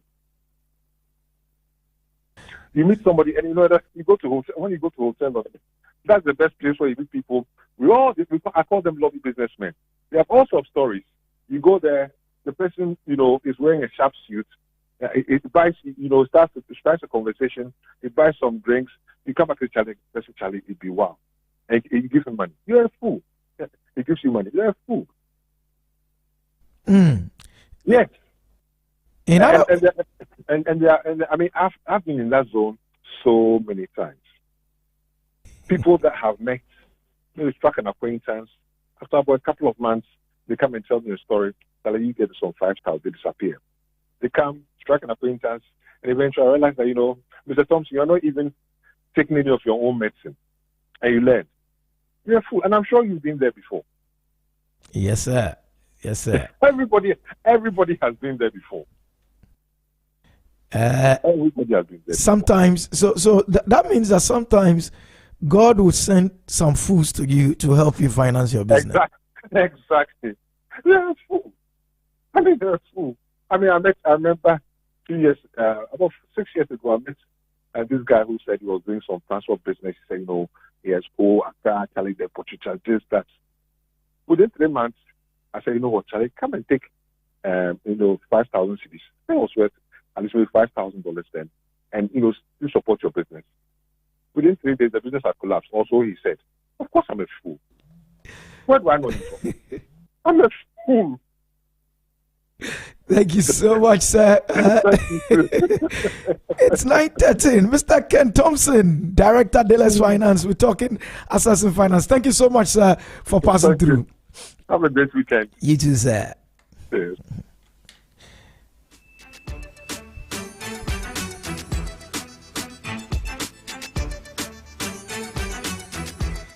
Yes, that's that Director Dealex Finance, Mr. Ken Thompson. The affable Mr. Ken Thompson. Sometimes God will send a fool to help finance your business. So we're back in the studios, and we're still here with Mr. Brown. We were having that discussion before we brought in Mr. Thompson. We were talking about assessing finance in this dear nation of ours, trying to ensure that at least, in the very least, dear listener, you have access to some good information that will help you grow your business. Mr. Dennis Brown is a senior manager, financial advisory with Deloitte, and he's here with us in the studio. We'll come back to him. Let's talk fintechs. They are now in the space. You heard Mr. Thompson. He has very strong views. Yeah, he has strong views. Mr. Ken Thompson has strong views. Let's talk fintechs. Mm-hmm. What role are they playing in the finance space in this country? And how important are they to this discussion we're having? Yeah, fintech. So, that's financial technology. I think their role has been revolutionary so far.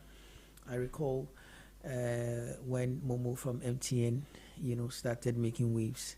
There was a lot of complaints from the traditional banks.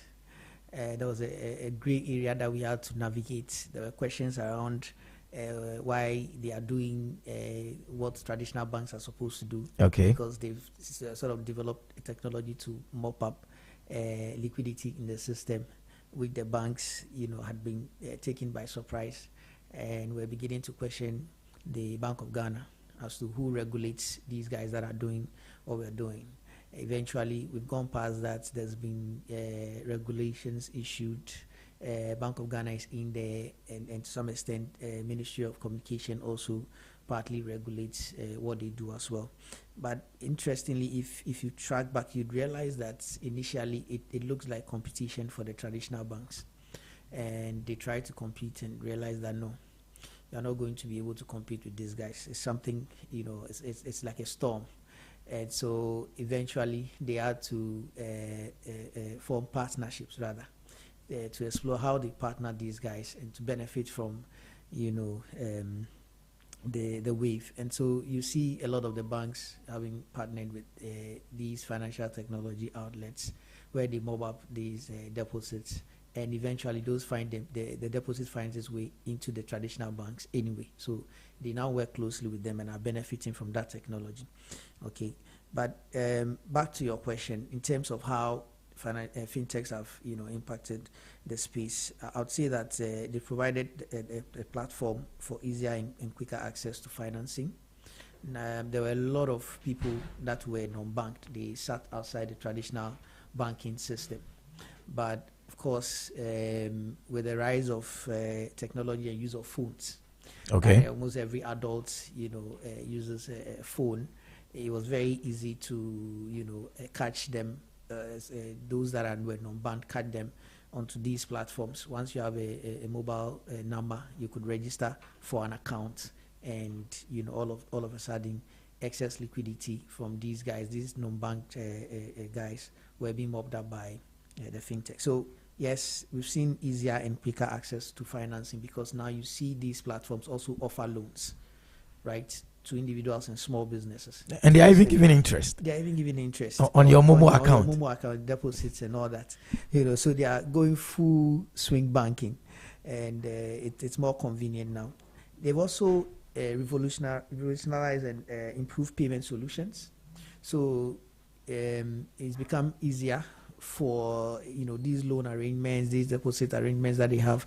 It's become easier for payments to be made, and we've seen a gain in for those that were non-banked now increased access to have increased access to financial services through some of these platforms.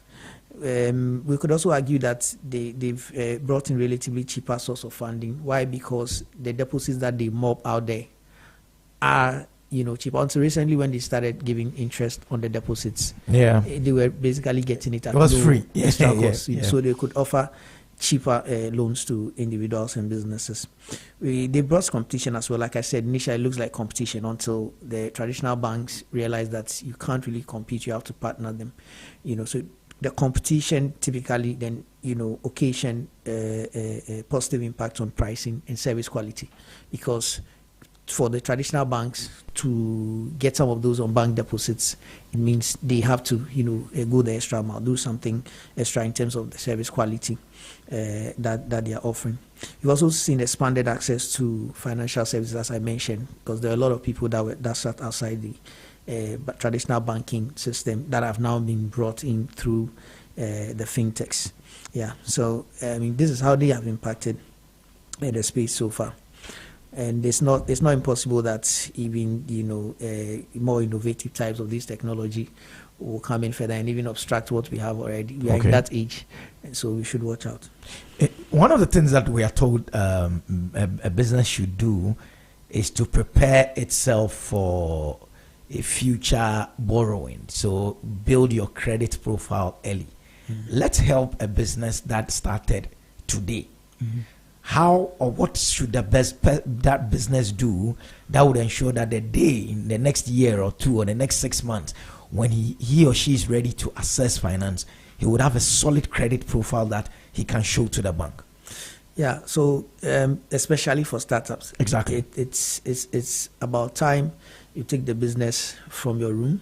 When I say room, from your room, not physically per se, if that's the space you have to do your business, of course, but you need to register your business, as a legal entity. It's very important. Nobody is going to lend money to you just because they see you do one business or the other, and that business, in terms of our legal structure and system, is not identifiable in a way.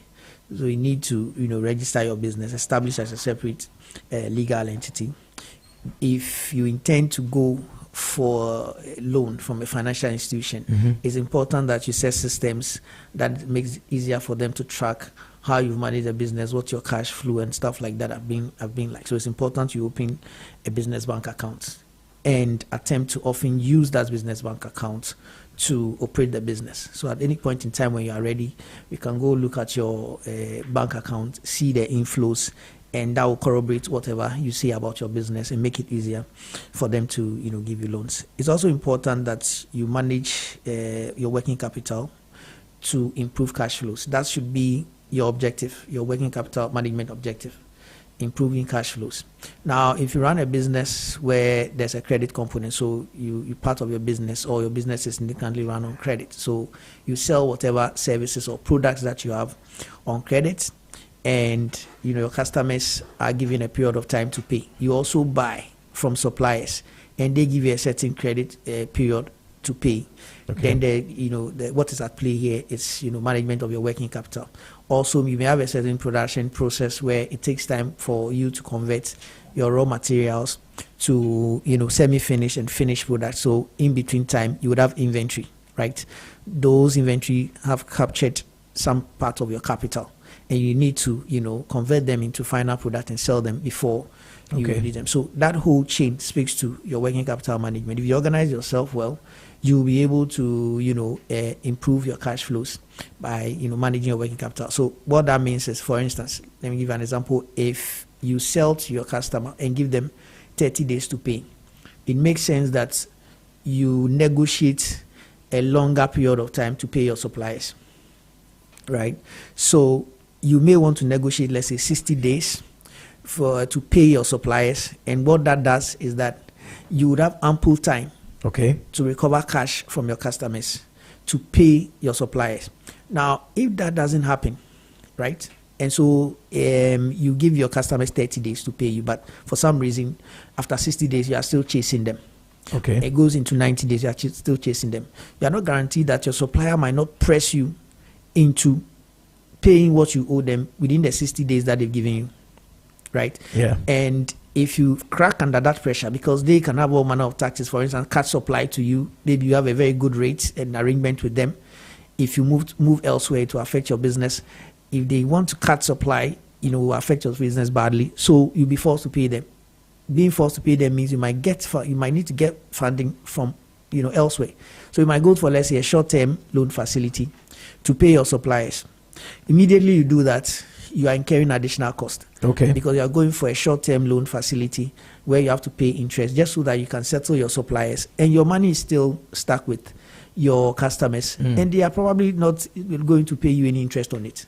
Interesting. So the business is losing value. So managing your working capital so that you are in a good cash flow position is very important. Even before you start going for funding, you should be able to show that, because at the end of the day, those that want to give you funding will assess your business. They will review your business, and if they've seen that over the last 3 years your main challenge has been cash flow, you have not managed your working capital well, you don't chase your customers to collect in 30 days as they promised, and you've had to rely on short-term facilities to pay your suppliers, and all of this is squeezing cash out of the business, that becomes a major challenge. Okay, we'll come back to that conversation. We have on the line Dr. Daniel Enim, and he's going to run us through the major business stories. He's with the Business and Financial Times. What has been the major business stories of the week? Good morning, Doc. Good morning. And let me also quickly indicate that sorry, I will not be able to stay with you for quite enough. I just moved into a meeting before I'll be fronted. So for today, I'll do a very brief summation, and subsequent, hopefully next week, I should be able to have the ample time for. Thank you so much, Doc. It's actually an honor as always to have you, no matter how brief. So what has been the major stories that have been in the business space this week that have piqued your interest? Yeah, I think one of the major ones has to do with the inflationary rate released by the Ghana Statistical Service. That the rate of inflation has marginally eased from 25.8% to 25%. That is by 0.8. Inflation is one of the major indicators in terms of our macroeconomic environment and in assessing the health and the stability of the economy. And over the period, the history that we were at 53% thereabout, moving gradually. But even though we've been reducing inflation, it appears that in terms of the continuous reduction, we are not yet there. And this last month, moving from 25.8% to 25% has given some slight kind of joy. But there again, analysts are equally predicting that due to increases in the fuel prices, there's a possibility that it may further increase. So it's making planning very difficult for businesses across board. And equally so, I believe that the managers of the economy are also not seeing a very clear path in terms of our recovering agenda, because there's more work to be done in that particular respect. But largely, of course, for the political actors, once they have gained a significant a reduction by 0.8%, of course, it gives them some kind of comfort in terms of the way they propagate their performance to the citizens. To me, it's one of the major business news, because not only us, but investors outside the jurisdictions of this country are equally watching. I had an opportunity of discussing it the very moment it was announced by the Ghana Statistical Service.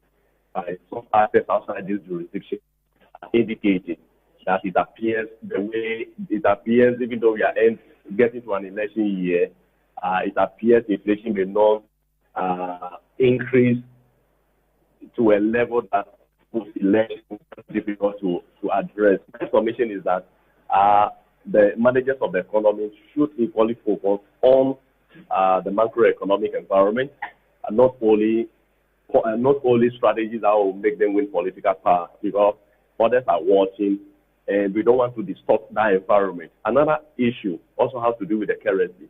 In recent times, the cedi started depreciating fastly against the dollar, and it's also a very huge news to the business community and also investors outside the economy. So to me, even though there has been so much news, these two things, because they are critical and key to analyzing the health of our economy, and it's very important that any economy that is able to address the issue of exchange rate and inflation should be on the path of consolidating its fundamentals and preparing growth into the medium to long-term perspective. Once you are not getting it, everything within the economic variable will be distorted. So these two things have been my major takeaway for the week. Okay, Doc. It's the fact that we are in election year a source of worry for you with regards to the macroeconomic indices? Sure, because we know the economic history. So if you draw the trend, anytime we are getting to an election, we spend anyhow just to appease the citizens. So, for example, the president visits a region, and he's happy to meet the chiefs, and then he realized that the support there is not so strong. He ended up promising ABCD contracts awarded outside the budget. So that fiscal discipline in this period is eminent. Okay, and I think in recent that the IMF has also cautioned government to tread cautiously in terms of overrunning the expenditure. So the trend has been there for almost all governments. I only hope that what the Honorable Finance Minister has stated, they will comply by that particular one, so that we do not end up distorting the macroeconomic environment post-election. So it's also a very major issue. But I believe strongly that with the presence of IMF, or with IMF having one eye on our economy, in terms of market overruns in election year will be better. And that's my only hope. But to say that that will not happen, I'm of the view that it will actually happen. And then a bit of it, if you look at the recent Ejuso election, you will have seen a bit of it where all of a sudden government is trying to put some ABCD together in terms of projects. So it is there, and it's part of our politics. And once we are running the political economy, this is eminent. But the point is that you have to balance the two, so that post-election you do not distort the macroeconomic environment and start all over again. If you are a country that you are doing that, what it means is that you find it very difficult to propel growth into the medium-term perspective.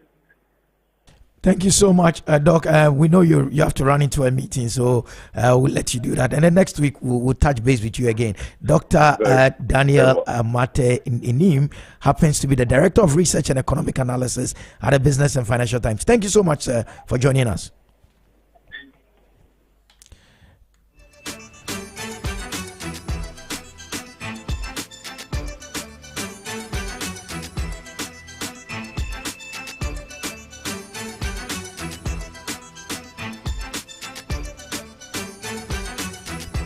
It's 9:31. You're still tuning to Zed 101.9 FM, and this is part of the Doing Business in Ghana series. We are having the studio Mr. Dennis Brown, who is a Senior Manager, Financial Advisory with Deloitte, and we're talking assessing finance for the businesses in Ghana. But on Fridays is business heavy, so we also do our roundtable. But today, Dr. Enim has an engagement, so we had to just call in. The discussion still goes on in the studio, and we have Mr. Dennis Brown still here for that discussion. You can also join us if you have any comments. Bring them through the WhatsApp line 0544-321019. 0544-321019. Go onto our social media pages on X, on Facebook, on Instagram. It's at ZFMGH, ZEDFMGH. And then on TikTok and YouTube, it's at Z Multimedia.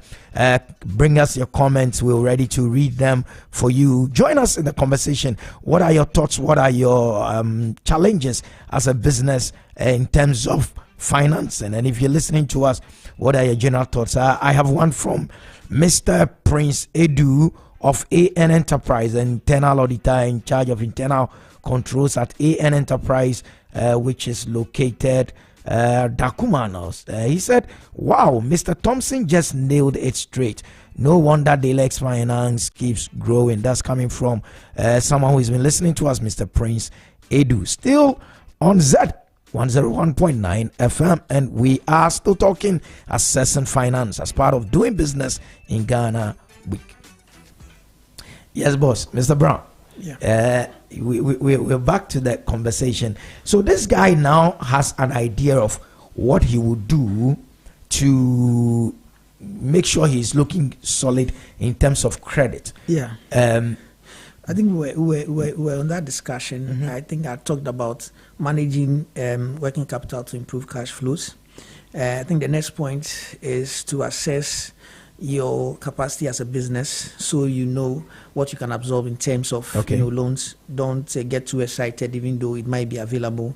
You might just further down the line be choking.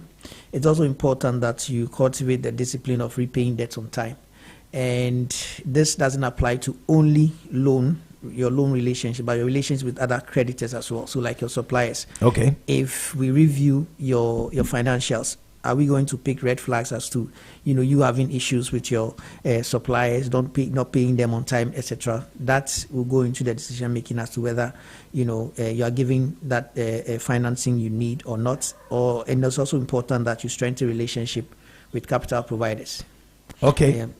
Okay. So still on this person listening to us who wants to actually do business, it's important also for him to understand the realities of the field, right? So let's find out. He borrows, he either goes for equity or he goes for debt. In terms of future, which is to say handing over, what has been your experience like in terms of businesses that average Ghanaian businesses do they have long-term longevity and sustainability plans? I would say that's an area we need to improve, right? Okay. Typically, for the entrepreneur, in his mind, of course, is running a business for the long term, but as to how he has documented exactly, the path he wants to take and how he wants to, sustain this business going forward in the long term, that is where we find lacking. So, for instance, if you really want to run a long-term business, you must see like a strategic plan that you're following. That strategic plan should be updated every now and then. Typically, we don't even encourage for businesses to project far too ahead into the future. A 5-year period is considered reasonable. And as you get close to that, the end of that time frame, looking at what may have played out in the market, you can, refresh and have another 5-year, because then it's more, predictable. But certainly you must have a strategic plan in place that you constantly update. And that's where, we see not happening, especially with a lot of these one-man businesses. Sometimes they trust so much in their experiences and how they manage the business, and they tend to think, that's all that's going to play out. I know how it's going to go. And so they just keep going. I'm asking that question because, for instance, if the person was going for equity financing, right, would that not have been an important consideration for the one bringing the money? Yes. So typically when they approach equity providers, one of the documents that will be requested will be your business plan. Okay. Strategy, and they would like to see it over like the next 5 years, or sometimes it's 10 to 7 years. Well, if you pick private equity firms, right, they like to stay in and exit at a point, and the time frame, the investment period that I typically see them follow is 5 to 7 years. So they want to see a plan that covers that period, 5 to 7 years, to assess how the business is going to grow and what then is going to happen to the investment over that time frame. Right. Okay. So the challenge is that most businesses get to that point before they now run to experts or consultants like us to help them build a business plan. Right. And we do help them, but you can understand that given the time involved, you may lose an opportunity if you're not ready. I mean, if you're hoping to find an equity provider that's so interested in your business and have the patience for it, of course, then you have the time to do that. Okay. Thank you so much, Mr. Brown. It's been a marathon session with you. Thank you so much for your patience. We've gone in and out. Mr. Dennis Brown is a senior manager, financial advisory with Deloitte, and he's been having a great conversation with us here on Zed, doing business in Ghana, assessing finance for business in Ghana. That was the conversation. Any final words before you take leave of us, sir? Okay, I think a lot of things I'd like to say have been said already. It's important that it's important that you even factor into your long-term plan any financing needs that you may have. Right? Okay. If you have a long-term plan, your plan may suggest that you are able to do your business at the scale that you are doing it now without needing, funding support. But further down the line, there may be the need for you to inject funding. It's important you factor that into your plan and have an idea of where and the type of funding that you need, and start doing your research on those sources so that you can prepare your business in that line. You don't want to get there and be surprised as to what the requirements are, and then you're running helter-skelter, trying to fix things, and you might not be able to do it within time, and you may lose a big opportunity. So it's always important to tick the boxes when it comes to being prepared for that time, so that you can take advantage of it. That big prepare opportunity early before you get to when you need it. Prepare. Thank you very much. Good advice from Mr. Brown. He is Dennis Brown, Senior Manager, Financial Advisory with Deloitte. Thank you so much, sir, for joining us in the studios today. Thank you so much to yourself and your listeners for having me. Thank you.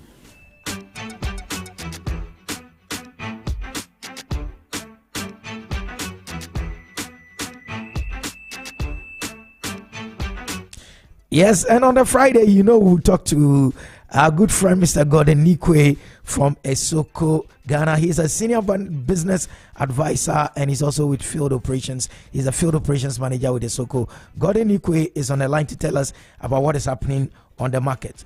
Good morning, boss. Good morning. Gordon, it's good to hear your voice again. Yeah, it's good to hear your voice again. I will just apologize that today I'm, as usual, on the field, and I may have some wind or motor making noise more, but I'll make sure I minimize the noise coming from outside to make sure that my listeners get good hearing and I have the news they like to hear every Friday. Thank you so much. We love the fact that you're on the field. Then you can tell us what is actually happening. So let's find out what has been a week like in terms of the prices of our commodities. Yeah, let me say good morning to your listeners and good morning to everybody. The week has been fairly good to the producers and then to the buyers, and fairly bad to the consumers. What do I mean by that? We've seen some price changes, which is not that well for the consumer, but for the marketer, he's trying to break even or get back his cost of investing into the commodity. So at least they will be laughing, and then the consumer will still be going to the market and seeing a price change of commodities, and they will not be happy. So let's find out where you are now and what it's actually happening there in terms of the space. Okay, I'm currently in Kemale. You know, the season has just begun in the south. They've planted their maize and other commodities in the south. I've moved to the northern part of the country, where we are now looking at land preparation and then going to the production. We are trying to look at the production of maize and soybean, rice, and then the vegetables to see exactly what is going to happen this year. The early warnings, and then we can also help the farmers. We have already given them the seasonal forecast, how the forecast is looking like, what is we expecting, when the volumes of rain that is we expecting, and what are the likelihoods of the season. And we've been able to work with Ghana Metro to disseminate this information to farmers. We are hoping that they will take very key note of them and then do the right thing on the farm for them to make get the maximum yield from the farm. We are also looking at doing some program with the BFP to assist farmers in what they call the cash transfer system, where they are also testing, but also helping the farmers, especially those vulnerable farmers, women, children, those with disability, who are into farming, to support them with inputs and the rest. So Isoko does more than just giving the updates. You also help farmers raise funding. Yeah. So Isoko have a variety of products, as I said the last time. We, apart from telling them the market prices, we also tell them if it will rain or it will not rain. And then if it will rain, we give them advice what you have to do on your farm. If not raining, what you are supposed to do on your farm. What is the season is looking like? With variety of the commodities of the crops you have to produce in the particular season. And then what are you doing if you have pest and disease on your farm? We also lead them to market, show them which markets are doing well, where you can go to get good yield and the rest. And then we also have a call center, as I said at that time, that you can call when you need any information. Then you call them, and then we help you out. Oh, okay. We also work with other organizations, private, and then the NGOs to provide farmers with this information at the sea. Okay, let's. You've been talking to our listeners, especially those who will go to the market over the weekend, tomorrow, and then as well. Let's find out from you, Mr. Godinukwe. I'm not going to put you on the spot today. What commodities should we buy in bulk and stock because it might run out? Thank you very much. I would say the commodity might run out. The commodities are not running out, but they are running short. The supplies on the market is going lower and lower. But by the time we exhaust them, there will be new commodities on the market that can be of good use to us. Currently, we don't have plantain on the market. The price of plantain has gone up tremendously. But we have cocoyam on the market that can also be a substitute, which normally people used to searching for plantain. We don't have enough tomatoes on the market. Now, there's little that came from Jefferson is finished. Now, almost all of them are in the production. They haven't started harvesting anything. and we are relying heavily on tomatoes from Burkina Faso. So definitely the price of tomato has also gone up. The price of pepper has gone up. The price of onion is still the same. It hasn't changed because we are in the bumper season where we have a lot of tomatoes, onions coming in. So the meat prices have started shooting up, which we have expected. I think that the last 2 weeks I told you that the price of maize will not be the same. It will start going up because now that we finished planting, what people have stored, they've released them to buy their fertilizers. What they've put in the north have stored, we are hoping that this week, they will release them into the market to at least stable the price. But the price of maize has started going up. I mean, we saw a whopping 60% increase of the price of maize between the last 2 weeks, which is a significant jump. Soybean price is somehow stable, but in tomorrow it does rise just about 5%. We are expecting rice to also go up with about 10% increment. Thank you so much, Mr. Godinukwe, for joining us. We know you're on the field. We don't want to take too much of your time. Thank you so much. As always, it's always great to have you. And please stay safe. We'll be talking to you again next week. Thank you very much. And as I said that time, if you want any further information, don't hesitate to call 0302 211 611. No, 611-211. That's our call center number, or 1900, so they can help you give you the breakdown of the prices per market, per region across the country, give you the weather information, give you agronomic advice on what you have to do on your farm to make sure that Ghana will eat every food. And I pray and I'll plead with everybody that when you go to the market, eat everything made in Ghana. Thank you. Thank you very much, Mr. Godinukwe. Have a great day, sir. Thank you. Bye. Yes, so you heard him. When you go to the market, eat Ghana as we grow Ghana.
It's your lifestyle, leisure, and business radio. Zed 101.9 FM. Yeah, so our top story today was the commissioning of the Nana Agyemang Prempeh the First International Airport in Kumasi, and we spoke to Aviation Ghana about that. But as always, ZFM want to bring you various angles to that very story, that very important airport that is being commissioned today. We have on the line Ashanti Regional Correspondent Fatal Bayaga. He is in Kumasi and he's going to tell us a lot more about what is happening with this particular launch. Good morning, Fatal. Good morning, Jerry. It's a pleasure to hear your voice. What is happening where you are? Can you paint a picture for our listeners? Yes, so I'm right at the Kumasi International Airport now, the Nana Agyemang Prempeh the First International Airport. There is so much activity here. At the moment, they are setting up the place for the event to kickstart at 1 p.m. So many people are already making their way in here to witness this historic event. And this particular project, there was so much anticipation, by the people in the Ashanti region, because we said that what they are basically saying is that they need this project because most of the times they have to travel to Accra to travel abroad and all of that, and that was a lot of work for them. And this project actually started somewhere in 2018 when the President Nana Addo cut short for this project to commence.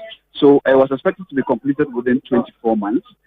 So by October 2022, this project should have been completed. But because there were, a number of issues, even the project got installed along the line, and it delayed the completion date. Even last year, the Ashanti Regional Minister, when this project got stalled, he said that it was due to the domestic debt exchange program, and because the people of the region were worried why the project was not, completed, even though government officials would come here and promise that the project was going to be completed within no time, but it wasn't completed. So the Ashanti region, the Asantehene and other chiefs in the region summoned him, and he briefed the chiefs about this project, and he explained why the project was stalled. Not just this project, and many other projects, including the KATR market redevelopment project and all of that. But eventually, today is the day where this project would be commissioned, and I've been speaking with the Asukwarman Municipal Chief Executive. This project is located within his municipality. He said that is going to open the municipality, is going to open the Ashanti region to so much business activities, because there will be a lot of activity here, and the local economy is going to boom following the commissioning of this project. I understand the president, Asante Hilo the president of Trinidad and Tobago, and many other people, including the British High Commissioner, would all be here to commission or to participate in this very important project. But I would just want to engage some of the people who are here and to sample their views about what they make of this very important project. But please, good morning, and tell me, what do you make of this project? This project is very, very beautiful, and massive people, we are really appreciating this effort. So this effort is very, very nice. So when many people are traveling, they won't go to Accra again. They will all pass here, especially the Volta region people and the Brown Harbor region people. They will pass here. They won't go to Accra again. Okay, but your own project was project where they have Asantma, yes, Ati Asantma, and Ati Uranim, so Jing Apache, Omangana, Omampani, or Boy Juma Airport to airpay, Crabeshe Airport, Airfare Papa, Obie to Paya, Bitching Afa, and Koso Accra, Ibian, Baby, I have Mase, Asantma, Yadia, Yada Ura. Asante nyene ase yada omampani ase MPP ban ase yada won so ase chia mikrom for contact for so basically you had some of the people here who are here to witness this particular ceremony, and I must say that everything is done here. The setup the setup is done. The Ghana flag is all over the project, and there's a very big akwaba to welcome both domestic and international travelers to this airport. And we do know that in June, we are told the airport would commence fully, and we'll be expecting over 800,000 passengers here every year. That's what we are told. So basically everything is done here. I'm told around 1 p.m. The president and other dignitaries will be here to witness or to commission this project. Thank you so much, Fatal, for doing that for us. It's always a pleasure to hear from you from Kumasi. But let's know if this program, this ceremony, is it affecting normal flying in and out of Kumasi today? So what I'm told is that it's not going to affect any people who will be traveling to Kumasi today. I am even told that the British High Commissioner has to fly in this morning. So obviously we would have some flights coming through. That's according to some of the people I've been engaging here, including the Asukwarman Municipal Chief Executive, who is here himself to monitor the process. But before I let you go, let me just paint a picture of how the security situation is like here. As a matter of fact, when I was coming, at every point from the airport roundabout to where the ceremony will be held, there are security officers stationed there. And here, I can count hundreds of them at this particular location. And I'm told is to ensure that all the people who will be making their way in here are safe to witness and to witness this very historic project. Thank you so much, Fatal Bayaga, our Ashanti regional correspondent. Has been giving us a picture of what is happening in Kumasi as regards the Nana Ajiman Prempeh, the first international airport. Have a great day, sir, and we'll be coming back to you, Fatal, during the day to find out what is transpiring there. I'll be on standby. Thank you so much. Have a great day. Yes, so you heard Fatal. All too soon. It's 9:56. We have to leave. It's been a good week doing business in Ghana. We've learned so much. Next week, Zed Talk will come your way with much, much more. Before we go, pray like it only depends on God, but work like it only depends on you. We'll do this again, God willing, next week. Zed in the Morning is out for the week. It's your lifestyle, leisure, and business radio. Zed 101.9 FM. We are going, heaven knows where.